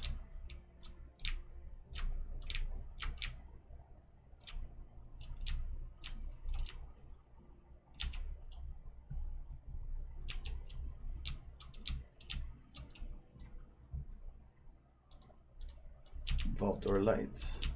Oh, looks like the emergency light's on. It's so dark. No, it's not. It's pretty bright. Stop being a wuss. And then cave lights.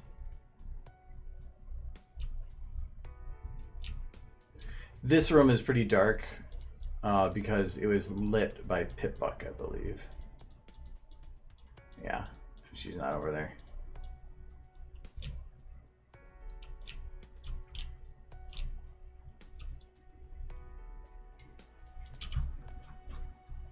But I have one master scene that contains everything.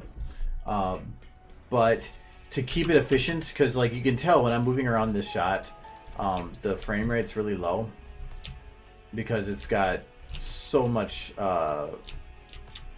stuff to try to. Let's go to this one.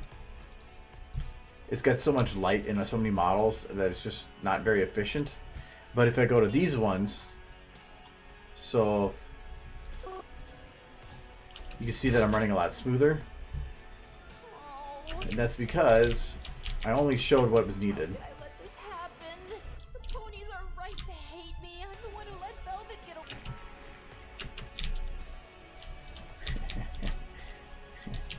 Alright,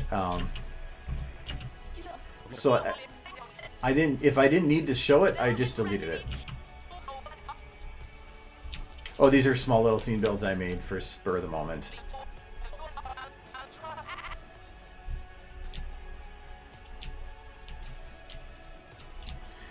So if it wasn't on camera, and even like here, the table is blocking this, so I got rid of this one. It just increased the efficiency so that it drastically decreased render times if I only had to load a couple models. So this was my whole scene build. Just a couple walls in her, behind her, that's it. Moving her Pip-Buck, ensuring we could not find her.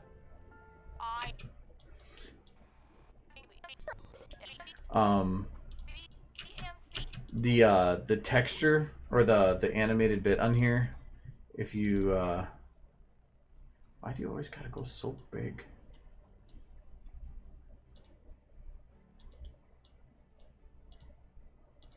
Go right here.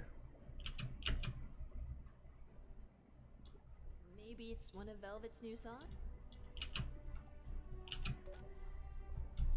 The override code for opening the door to stable 2 is CMC3EFF. That wasn't actually rendered in SFM.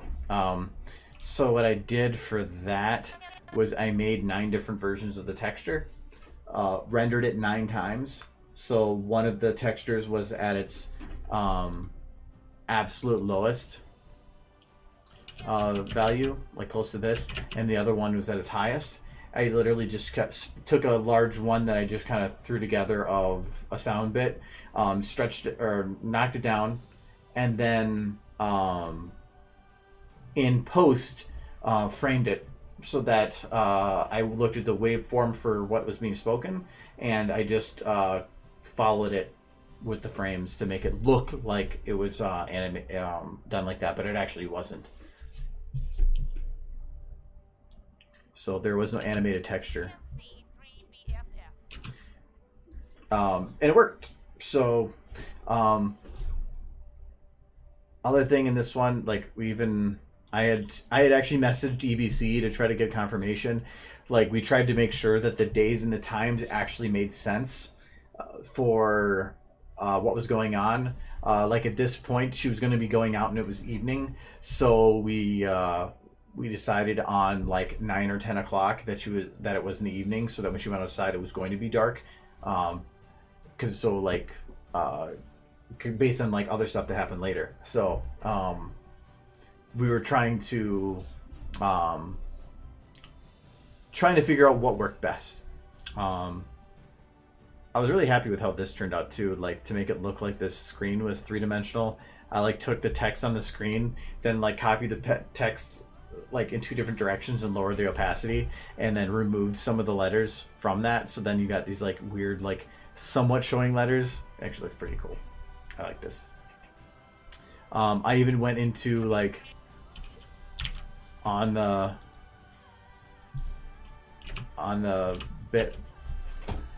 Pip-Boy, so I was trying to go off of like, okay, what would she have read? What would she have not have read? So I was going to say that some of the emails she would have gotten potentially on her, or messages on her Pip-Book would have been related to shows that she was going to be doing. So that's what I have, like birthday party request, next week's show, but I left them unread because I wanted it to make it look like she had been planning to leave, and so she actually didn't really care about upcoming shows. So those messages were left unread. The ones that she ended up reading were from a fan because she cares. So I wanted to show that she was at least reading messages from fans. First Aid 101, getting a refresher before she actually went out of the stable. And then some various Velvet Journal entries, because I would think that Pip at this point might have been reading through them, or that she at least had that she'd been keeping track of a journal of some sort.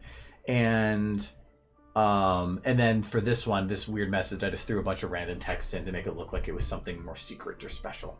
So yeah, I actually put a lot of thought into a lot of this stuff.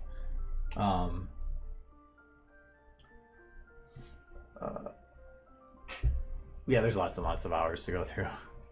I'm trying to think of what other stuff I put in that was like even I think at the beginning here, right here, the one thing that bugged me is that technically it says Velvet Remedy, but it's actually a picture of Pip.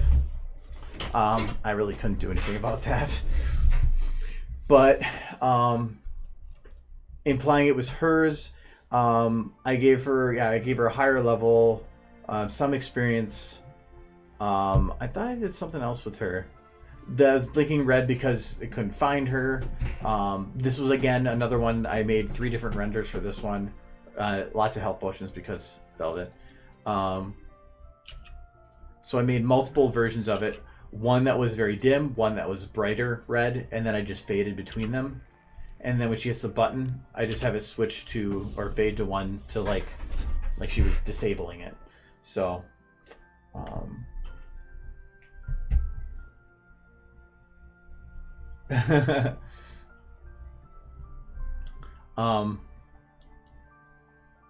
yeah, I had to come up with some weird workarounds for a lot of different problems I ran into here.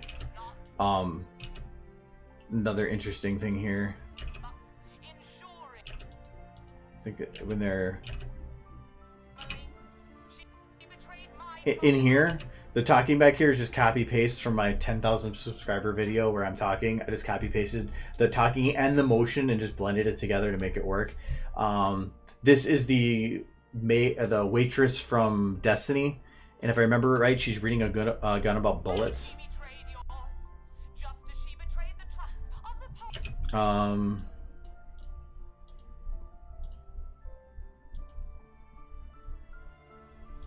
In this one, she's said that she actually grabs apples and the Big Book of Science. So that's, or I think it's arcane magic, but that's essentially the same thing. In here, I was even trying to like make sense for stuff. This is actually making a outline in for cartoon version from the actual SFM stuff. So she has 2 apples, purified water,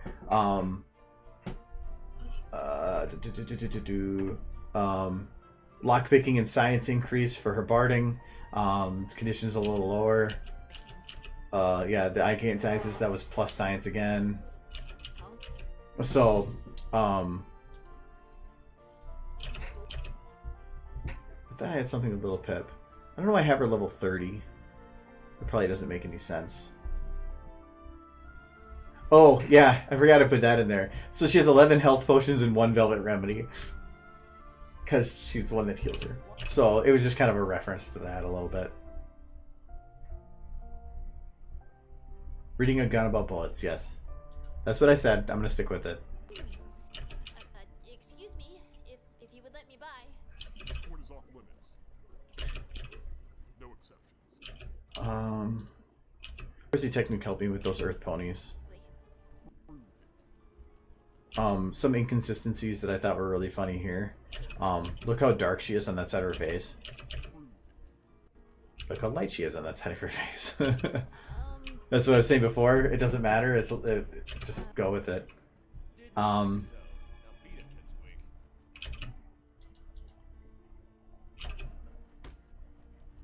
Here, she's actually, her neck is snapped. Her head is actually hovering more closer to her butt than it is to her front, but it looked good, so I just kept it. Also the one who's gonna bring her back. Oh, earth ponies. They never see that levitating something up behind you trick coming. Alright. Now to business. Her typing on that keyboard doesn't make any sense, so I did it from this angle. I don't understand why she's yelling in this mic here.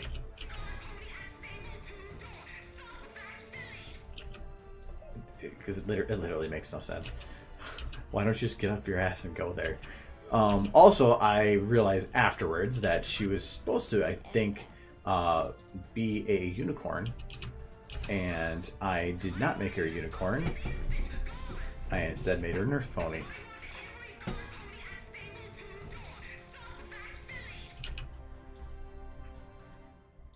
Trying to think if there's anything else here. More of the goofies.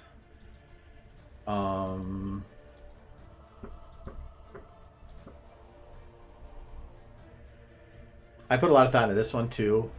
What would people trying to do when they were trying to get in the door? So this guy died while still trying to play at the controls. This is a family that was huddling in a corner. People that had been trying to crawl up to the door and died on their way. Celestia's mercy.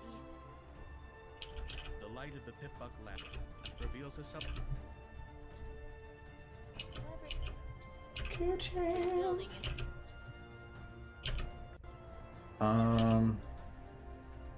First steps into the outside world. This Canterlot is a single flat texture that had an alpha layer put on to make it just semi-transparent into the background, put into the 3D skybox, and then I just added a pink cloud particle behind it. Dark! Oh, it's so dark! I should have thought this through better! Somebody save me!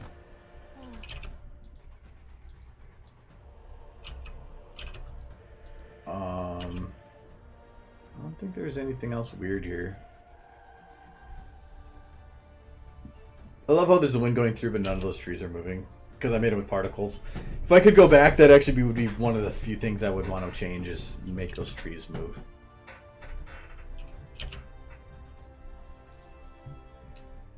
I want to make another video like that, but because I like doing the cinematics and stuff, but I hate doing audio. I hate doing audio, and having audio that is fully done, even if it's like EBC had originally offered to update or change it and modify the timing, whatever I needed to for the audio. I didn't want them to, because then I technically was doing audio manipulation and I refused. I didn't want to touch that stuff. But I kind of want to go back and either grab something from EBC or something and work on it, because I think it's a lot easier to do some of the cinematic stuff if you already have the audio played out for you, but it makes it more challenging to a degree, but I think more fun in that way too.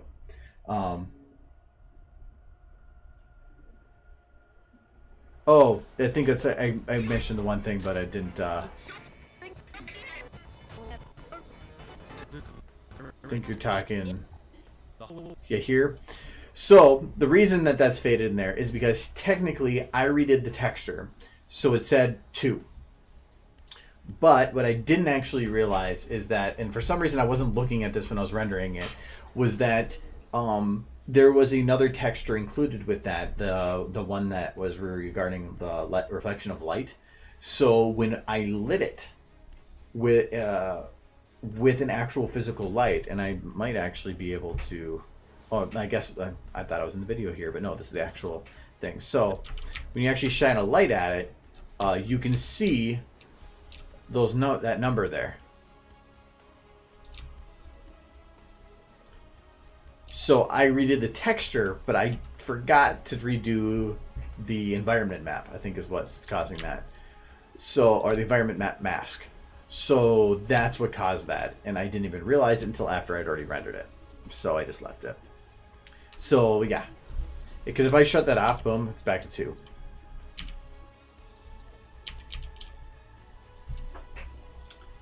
Stupid.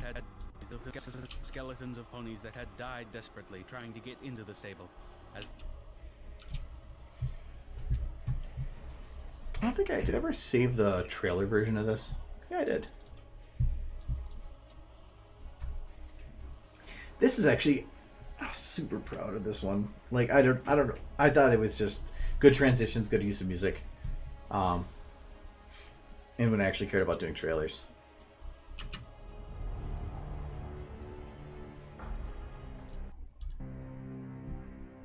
I think some of this stuff isn't going to work though, because that actually turned on in the vid trailer.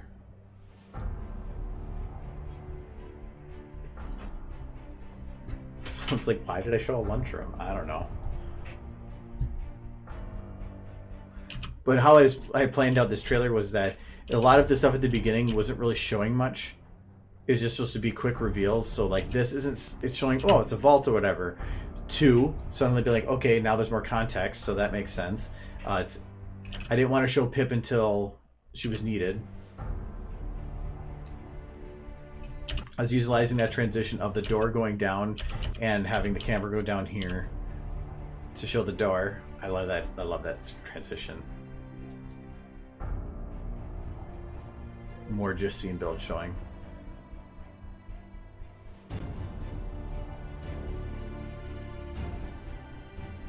That skeleton wasn't even in the final there. This is the only part of the video I didn't like because I just couldn't think of what to do there. In post, I added blue light there to transition better. In post, I added more text here.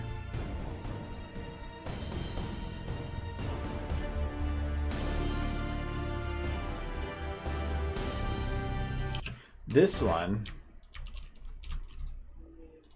Oh, yep, I have to keep that on. So, to do this animated texture, I made 2 separate lights. Actually, a couple different lights.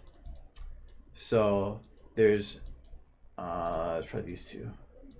Yeah, so these 2, which are just lights of text. I just made those really easy. But then these 2 are lights that are actually spinning. So, but on this, it just looks like it's spinning on the screen then. And then here, I think I actually green screened these to put that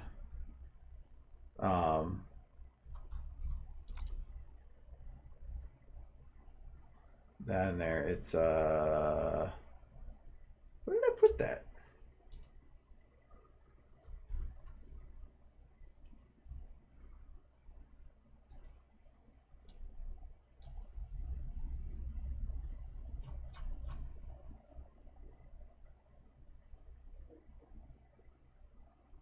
I don't remember where I put the trailer.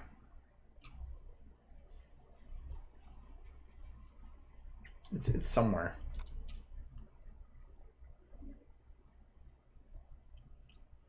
Might just be on YouTube. Oh, here it is. Fallout trailer. That makes sense.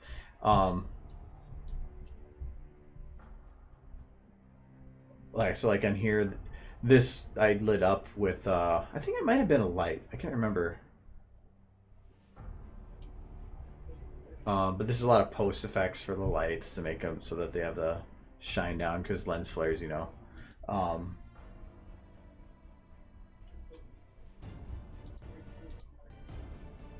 Yeah, so this I added a blue corner light to help transition here. I added that in post because otherwise it was too much of a heavy transition. This I tried to come up with years and dates that made sense by copy pasting what they had in the original.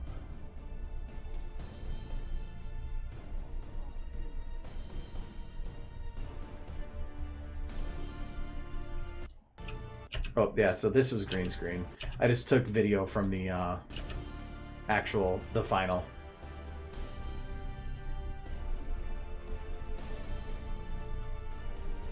I didn't know what to do here, so that was another stupid little filler. This hall, is this still in here? This thing's still long. It's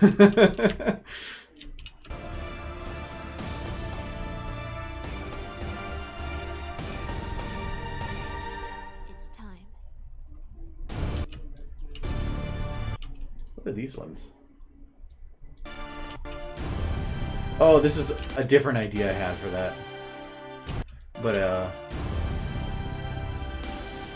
I didn't like it. It was going to show the light there. I didn't like that.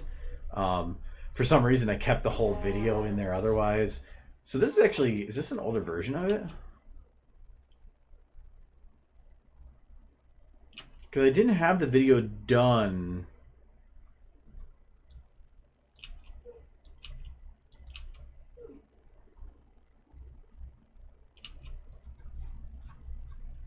I don't remember. What's wrong with the long hallway? Dude. Look at that. Look at it. Look at that hallway. That is a pretty epic looking long hallway. I mean, I could... Should we make... You want to make it longer? I can make it longer.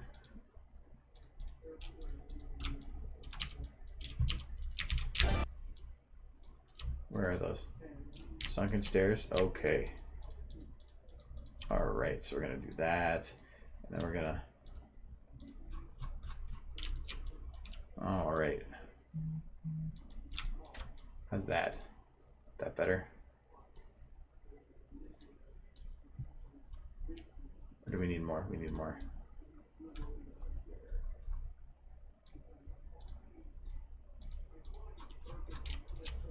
There we go. Is that better? That's a little better. Then we have to have the camera actually work with this here, so we're gonna grab our camera.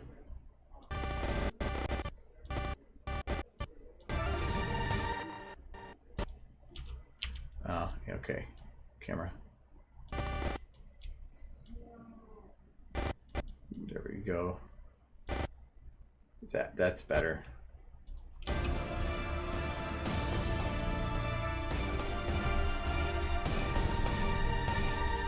It's time.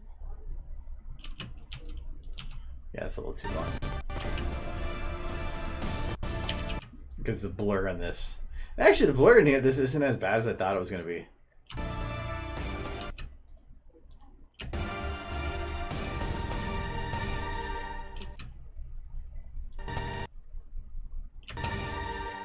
No! Go away! Anyway, I'll close this now.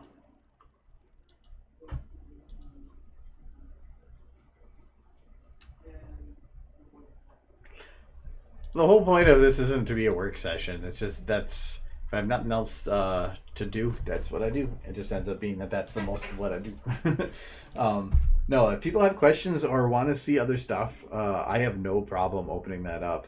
I prefer it because it helps show the process and how I went about things and helps people learn. So if If you want to see something that I've made before and have me open it up, don't think that's bother me at all.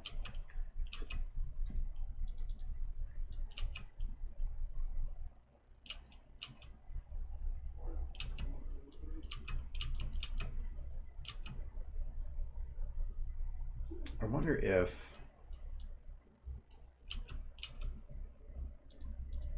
because right now she's kind of off on the 3rd here. Probably should move her a little bit to the right. I want to see if that works.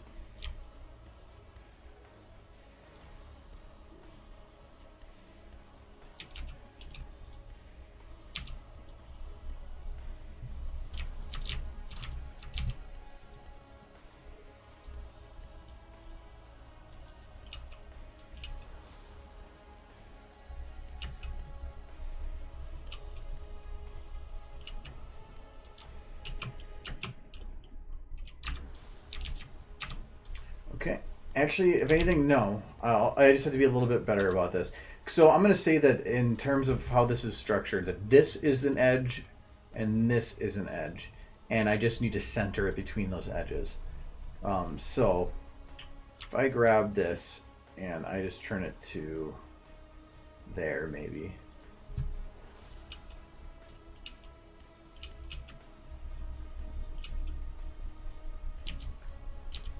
I think that should be okay.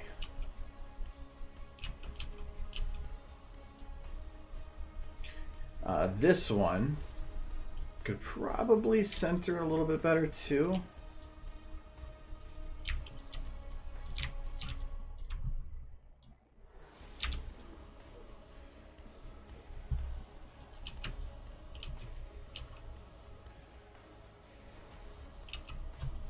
Yeah, that might work a little better. Because she was a little bit on the edge of the camera.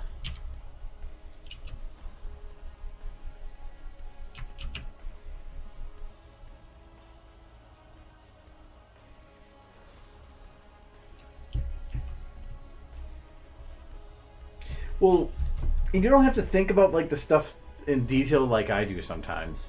I like to go overboard with things. But also, when I'm playing in like a Fallout universe, accuracy matters to because people are going to get angry about not like my fanfic. So the but like for this one, this whole scene is like I just found a spot by a school. Originally, it was going to be put by the school because teaching, or actually, no, I put it here because it was just the easiest, the flat land that worked with the background. But you don't have to. You don't have to go overboard with a lot of this stuff.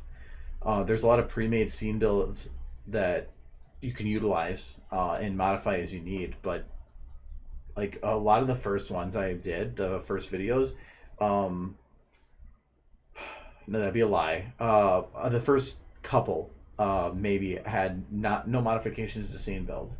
They were just me moving people in an environment. And I think the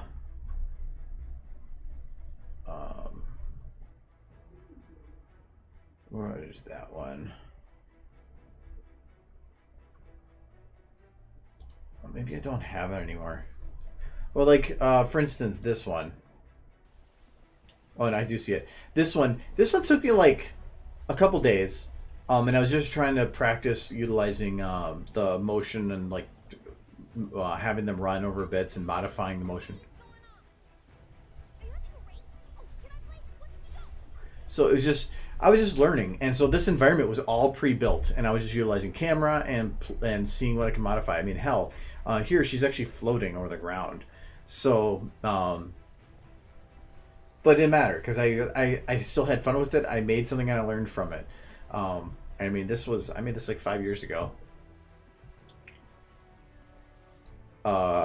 This is what I was thinking of.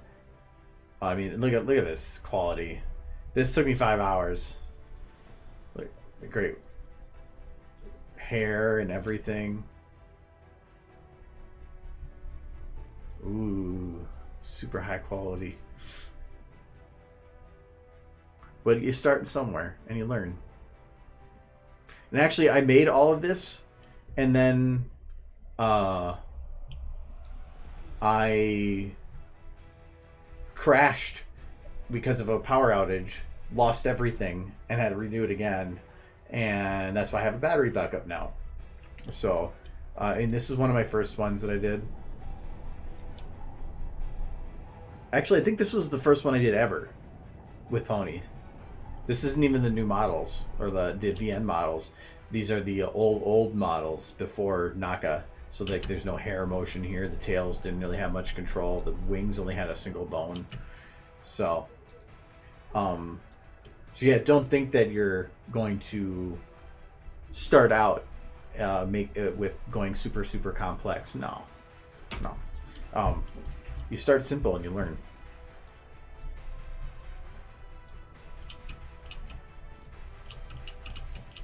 I think, how many hours am I at on this now? Almost 7,800. Getting there.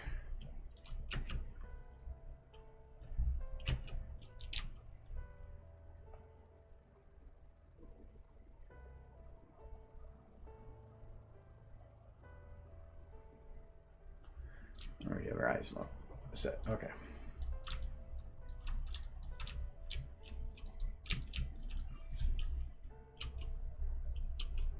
Okay, so we were doing tail before. This part of the tail needs some tail 3 love.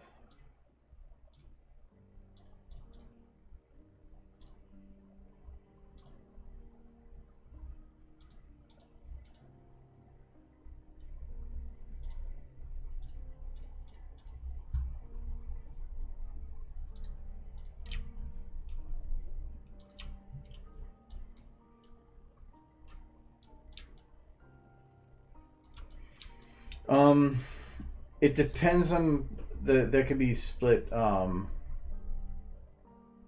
yeah, so start small, you be good as me overnight. Yes. Well, no, don't think I'm like topped out either. I'm still constantly learning stuff, and I think that's kind of why I slowed down in SFM, is that I've learned a lot of the stuff, and so the motivation of learning something new has been dwindling. So I haven't had as much motivation, because learning something new and finding a new way to utilize something, troubleshooting, that's what gets me pumped. For the building of scenes, that's just really loading models and figuring out how to play with them. So over time, just build up a library of a lot of stuff and just figure out how to utilize them in different ways.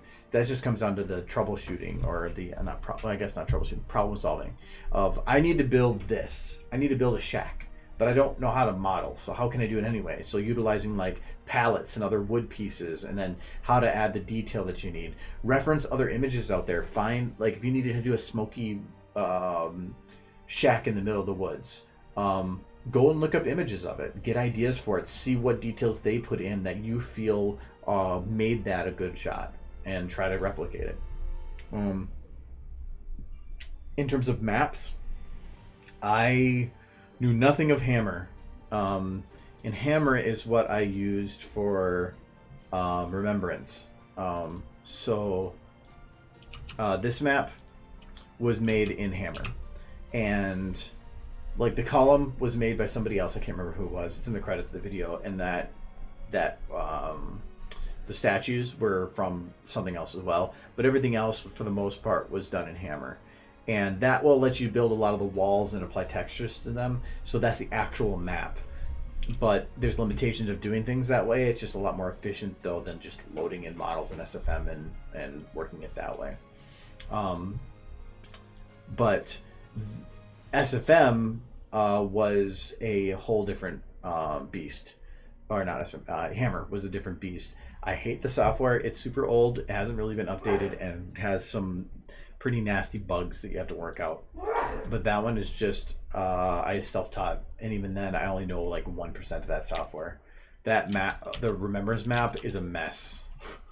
It worked for the video, but anything beyond that, not gonna be very well thought. It's not very well made for anything else.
No, there's no problem. That's the point of the stream. So I haven't done it in a while, but I used to ask at the beginning if anybody had any questions to ensure that people knew that that's kind of the point of everything. I should probably go back to doing that. So no, if you need me to explain anything or go into detail about stuff, let me know. I've had plenty of times where people have asked, so like, well, how do you do this? And I explained it like 2 weeks ago in a stream. So I just link people to the stream. So instead of me having to figure out in text or something, I can just literally show people. So I don't mind that at all. I do need to make more tutorials. I have one started. Actually, I have like 5 started. Never gonna finish a lot of them, but one day.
Oh, okay. Well, I know that's fine.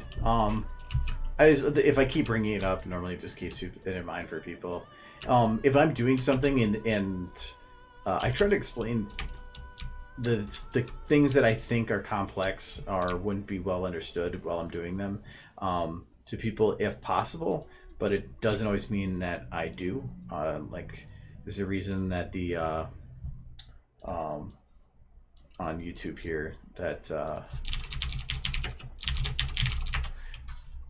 the banner here, I think it was Warhorse made that, called the Argo Zone, because if I get really focused on something, I just zone out and I just focus on that and then forget that I'm doing the stream. So if that happens, I might not explain something. So yeah, just let me know if you need extra explaining, or wait, how did you do that? And I will go and cover how I did it. So I have no problem doing that. Sometimes it helps helps reinforce the information for me, so it's easier for me to remember it too.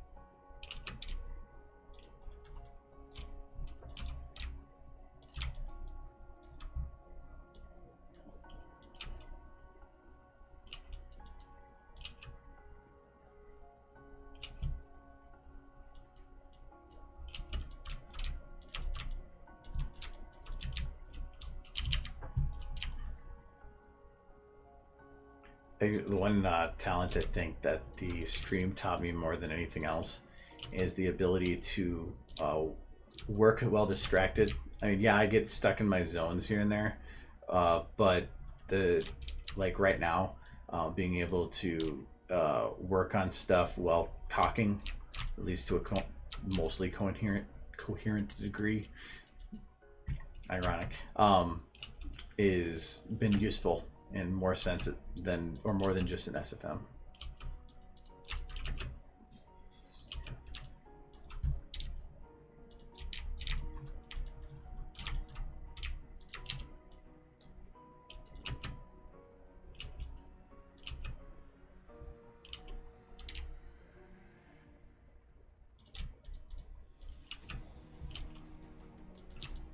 Okay, it needs to move a little bit at the end here.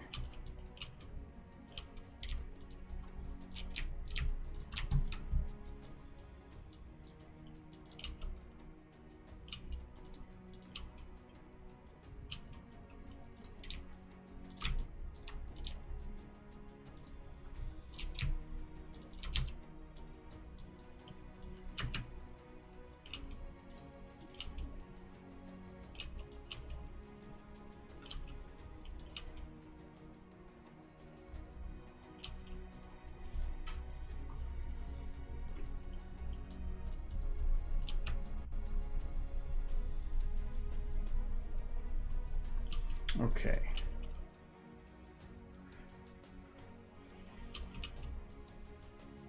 I think I can lock the jiggles now.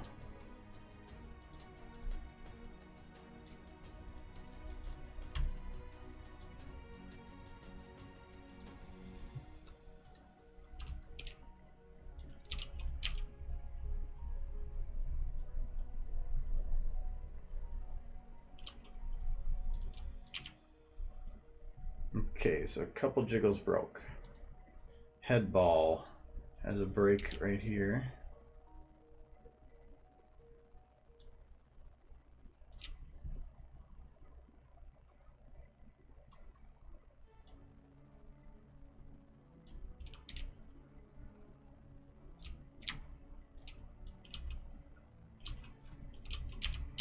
So the breaks are pretty easy to spot. It's usually whenever you see a complete linear transition.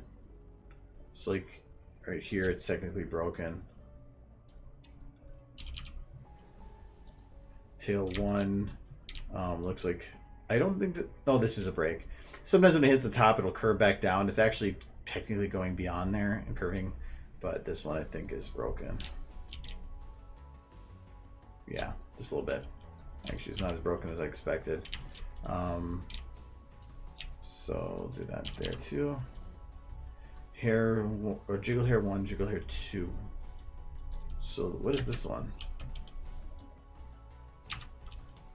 Oh yeah, this one doesn't have jiggle bones for some reason. So like here, these are where it breaks. So you can see this is where it flips up and then down. So if you just select the edges of it round, and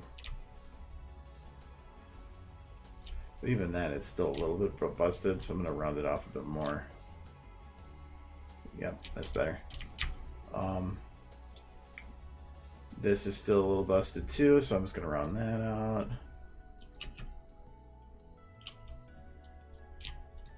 Round this out.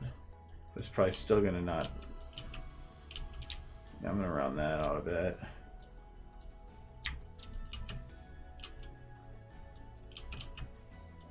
Then here.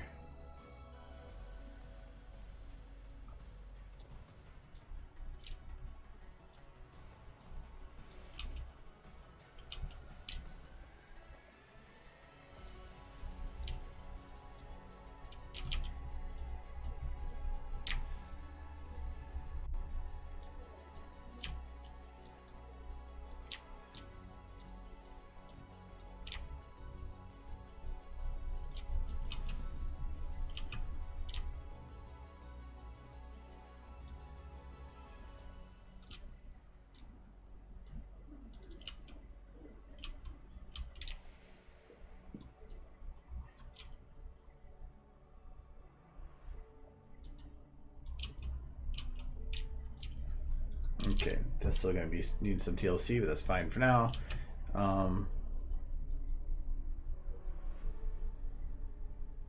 Okay, so I don't see these being busted at all. So these actually worked out pretty good. So that's why I wanted to animate the tail first, because it makes the jiggles look a lot better if you do that beforehand. All right, so those are done. Is there any weird...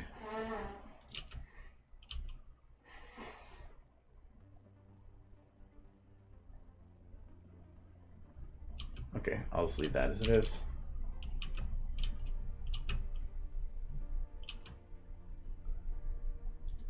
All right, so we need...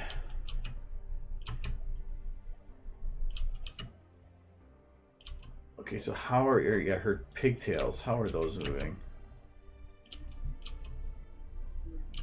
I think those actually can work as they are. This might be a little extreme.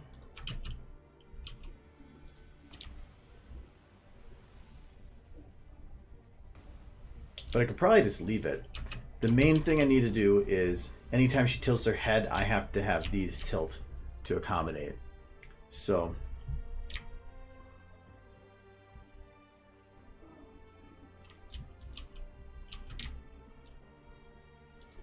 I think these ones technically could be curved a little bit more that way. Okay, so she has her head tilted to the side here.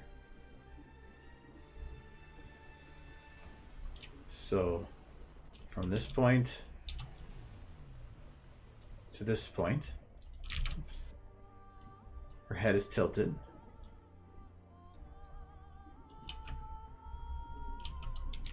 So then when she moves to this side,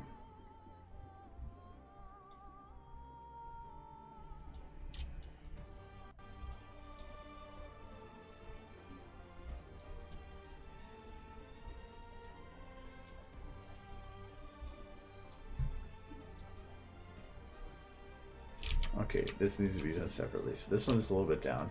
This one I need to turn out. Then it looks straight down. Then this transition.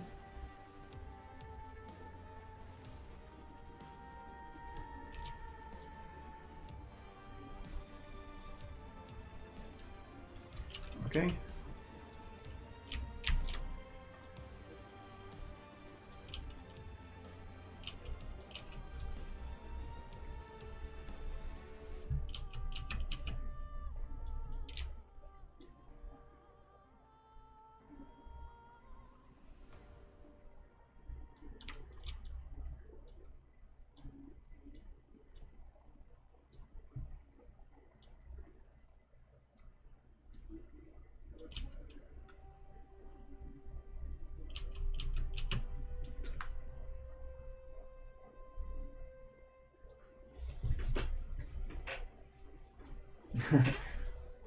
Well, thank you, Fuster Clunk.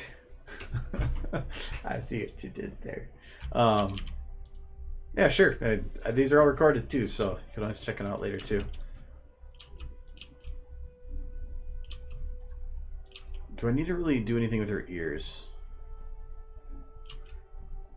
Technically, those are included with this.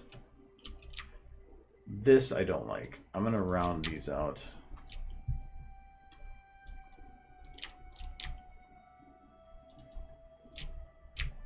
Ow.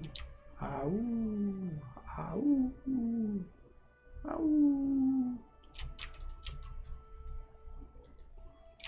Ow. Ow.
Book. Book. Book.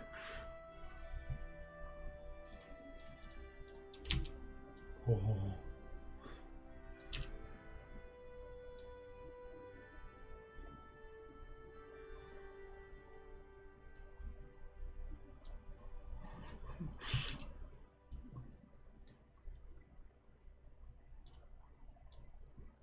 I can't even see.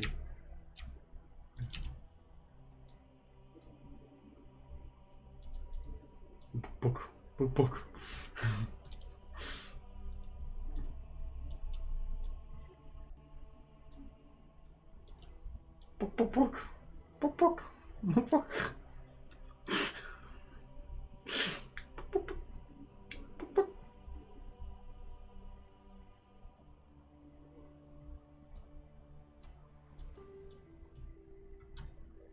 She still swallow the book.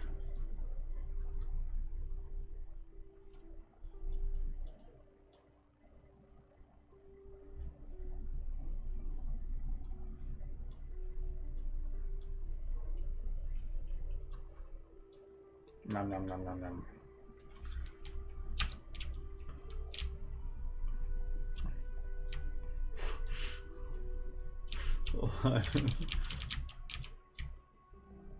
Like, that book must have committed some kind of sin.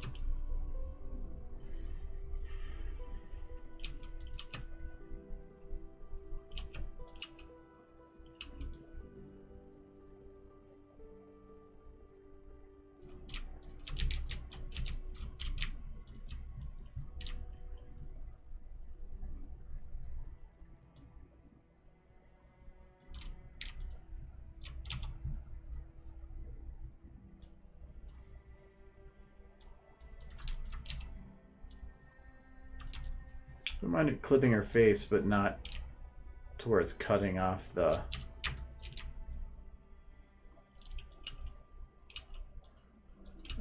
bits. It should be, because hair is moldable, so I can understand it's going to squish into another object, so it's understandable that it would clip, but it's not like it was.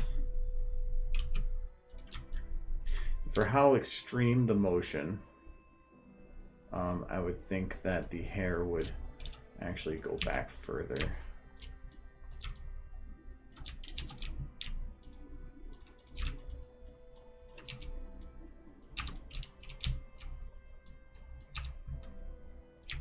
The ear.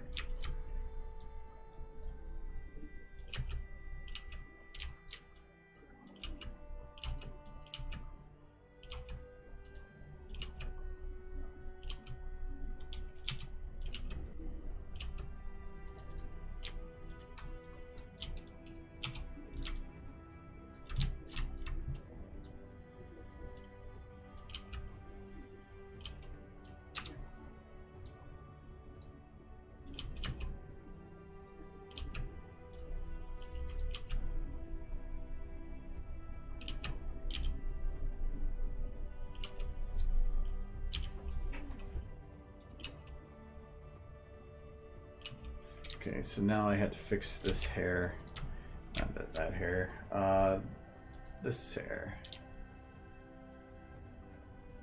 So this should have actually went up a bit.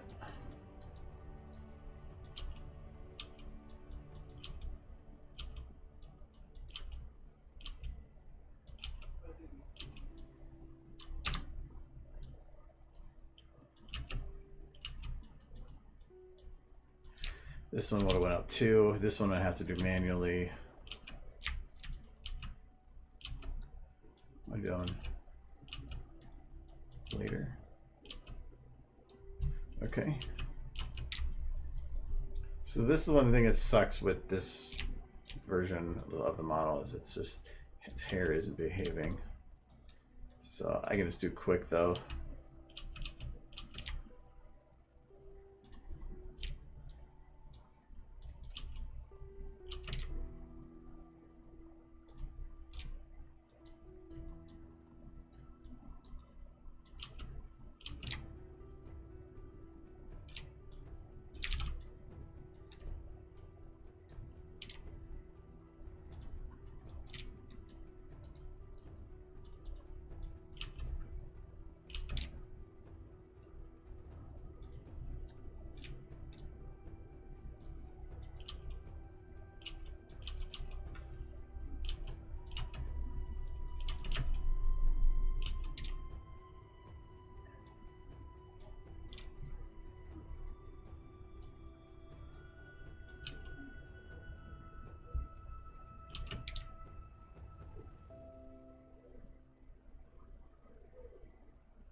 work for hair. I'm gonna go super cheap on ears too.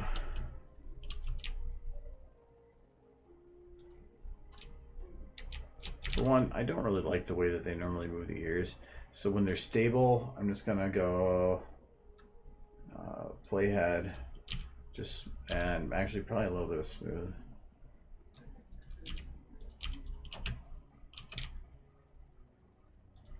So like here, I'm just gonna have the ears kind of pull this way. And have it again go this way.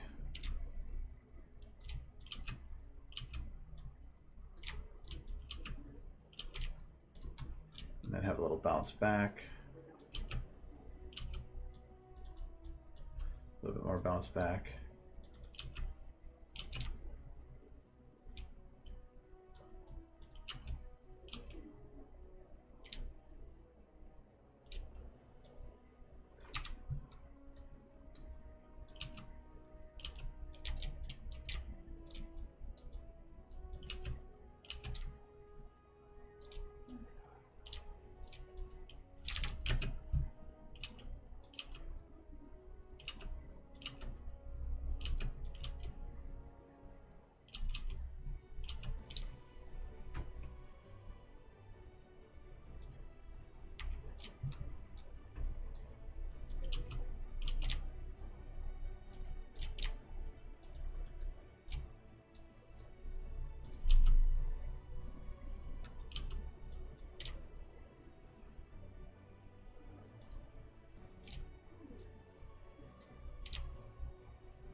Going back to your comment about knowledge bomb stuff, the one problem though with a lot of that is hearing information and applying information is two different things.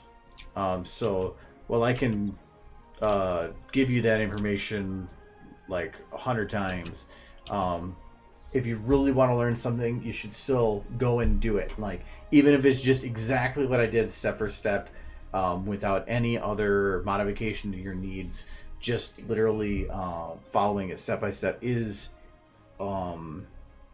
a lot. It helps ingrain that information in. For instance, one of the things we had a problem with at work with implementing a new system is that we show everybody how to use it, and we're like, okay, in a month and a half this is actually going to go live and you'll be using it. Then we hit that point and they're like, I don't know how to use it. And like, we went through a whole training thing. They're like, well, yeah, but I forgot it all. And it's about but if you sit somebody down and you show them how to do it and have them run through the steps and actually doing it, it sticks so much more. So, well, I can tell you everything. Try to actually go down there and go and sit. So if you learn something new, go open the software and just try doing it yourself at least once. Even if you're not really paying attention when you're doing it, it at least helps ingrain that information in. And that helps a lot.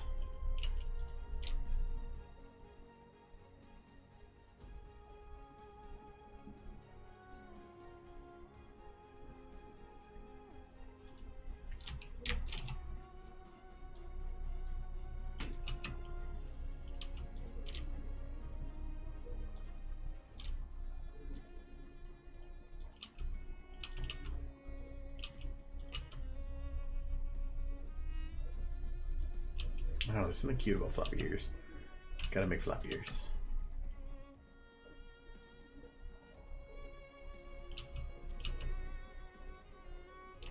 Okay, the only thing I haven't done now is the wing, but I can go super lazy on this wing.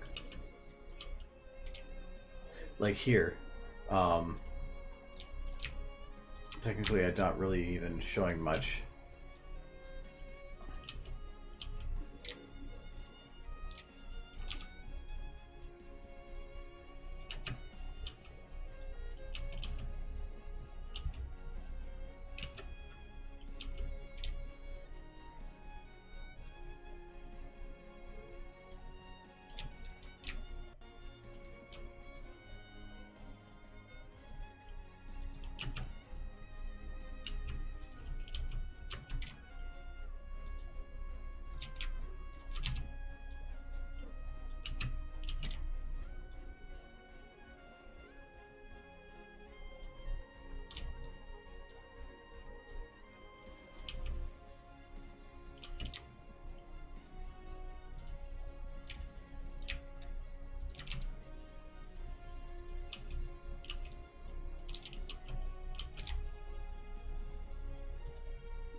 play with these too much more without crushing the wings.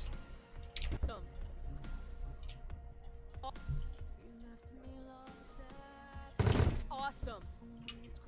Awesome. I don't think I can actually play with those anymore. I have to go with these.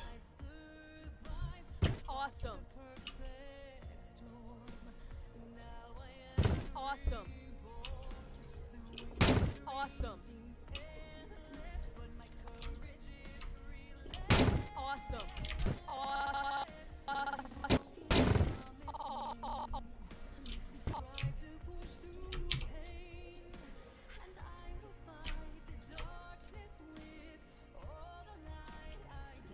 Awesome. Awesome.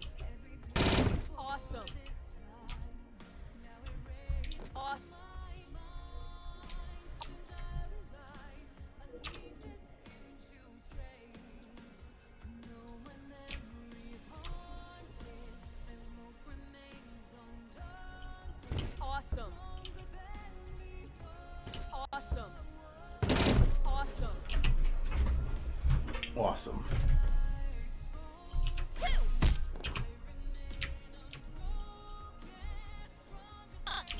You need wings to fly. 2. Awesome. 2. 2. Awesome. Awesome.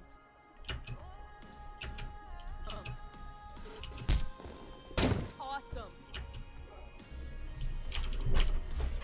Okay, Twilight is basically done. Do I need to do anything with the rainbow? Yeah, she doesn't have any bait. Anything.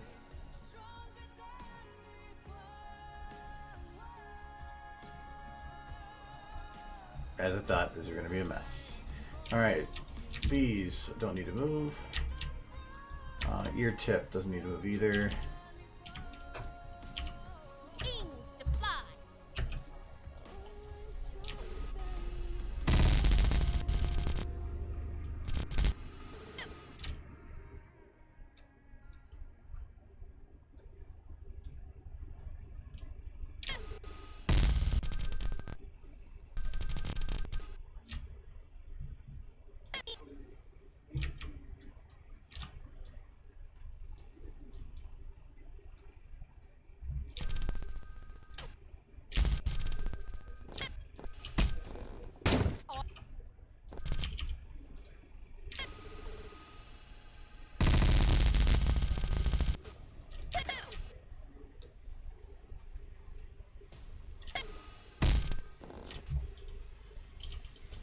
I feel like I like doing here, just watching Rainbow get her ass kicked. It's fine. She's tough.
I think the tail actually looked pretty good. I'll correct some of these, but I don't think it's going to matter all that much. Oh, okay, there, I guess it did. Overall, it actually, tail turned out pretty damn good. Apparently it just didn't like this one spot.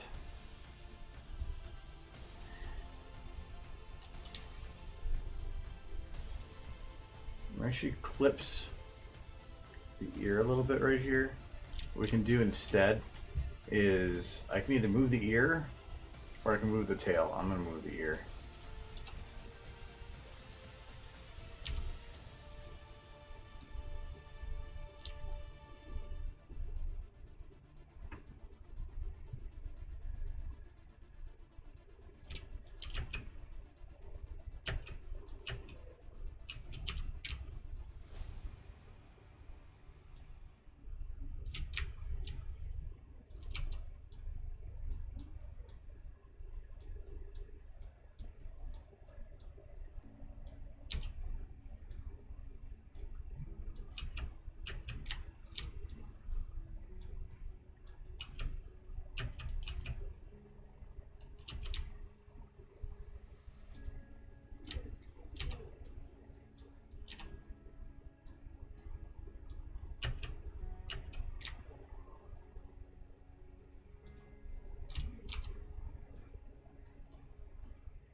That's how it needed.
Yeah, let's leave it.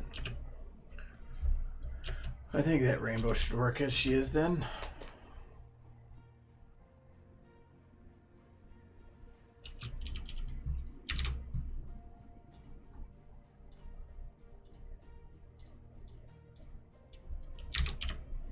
I can mark this one then. Oops.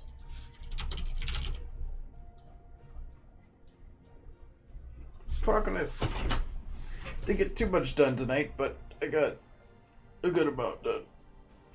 I only have, or I have to have this done by Tuesday, or on Tuesday at least. So, but I can. That scene's only going to take a. That scene's basically done. I think I just need to ensure that Skulu is cleaned up.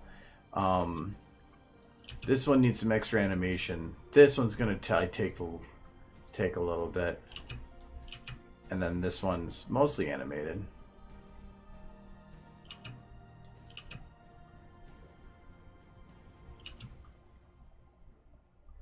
I may be able to. I'm just going to do that quick here. I'm going to see if I can.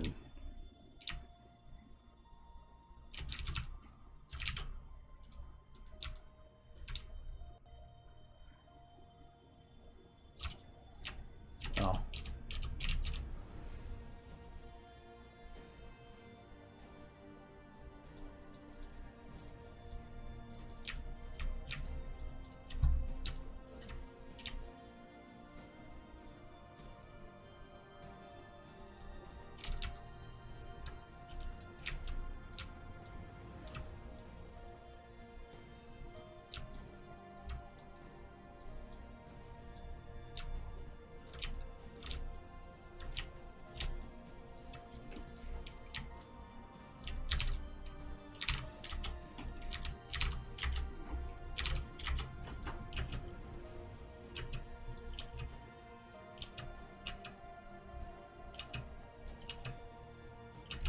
No, I don't think that slowing him down like that's gonna help.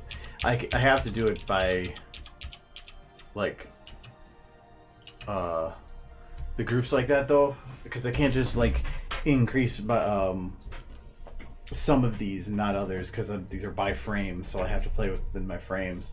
So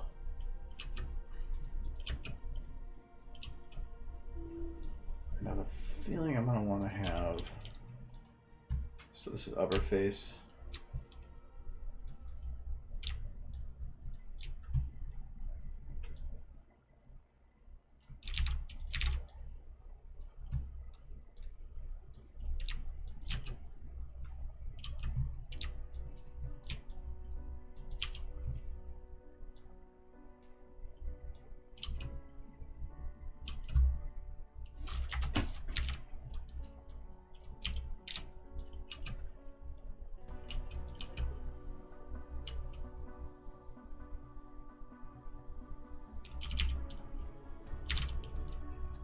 Getting there though.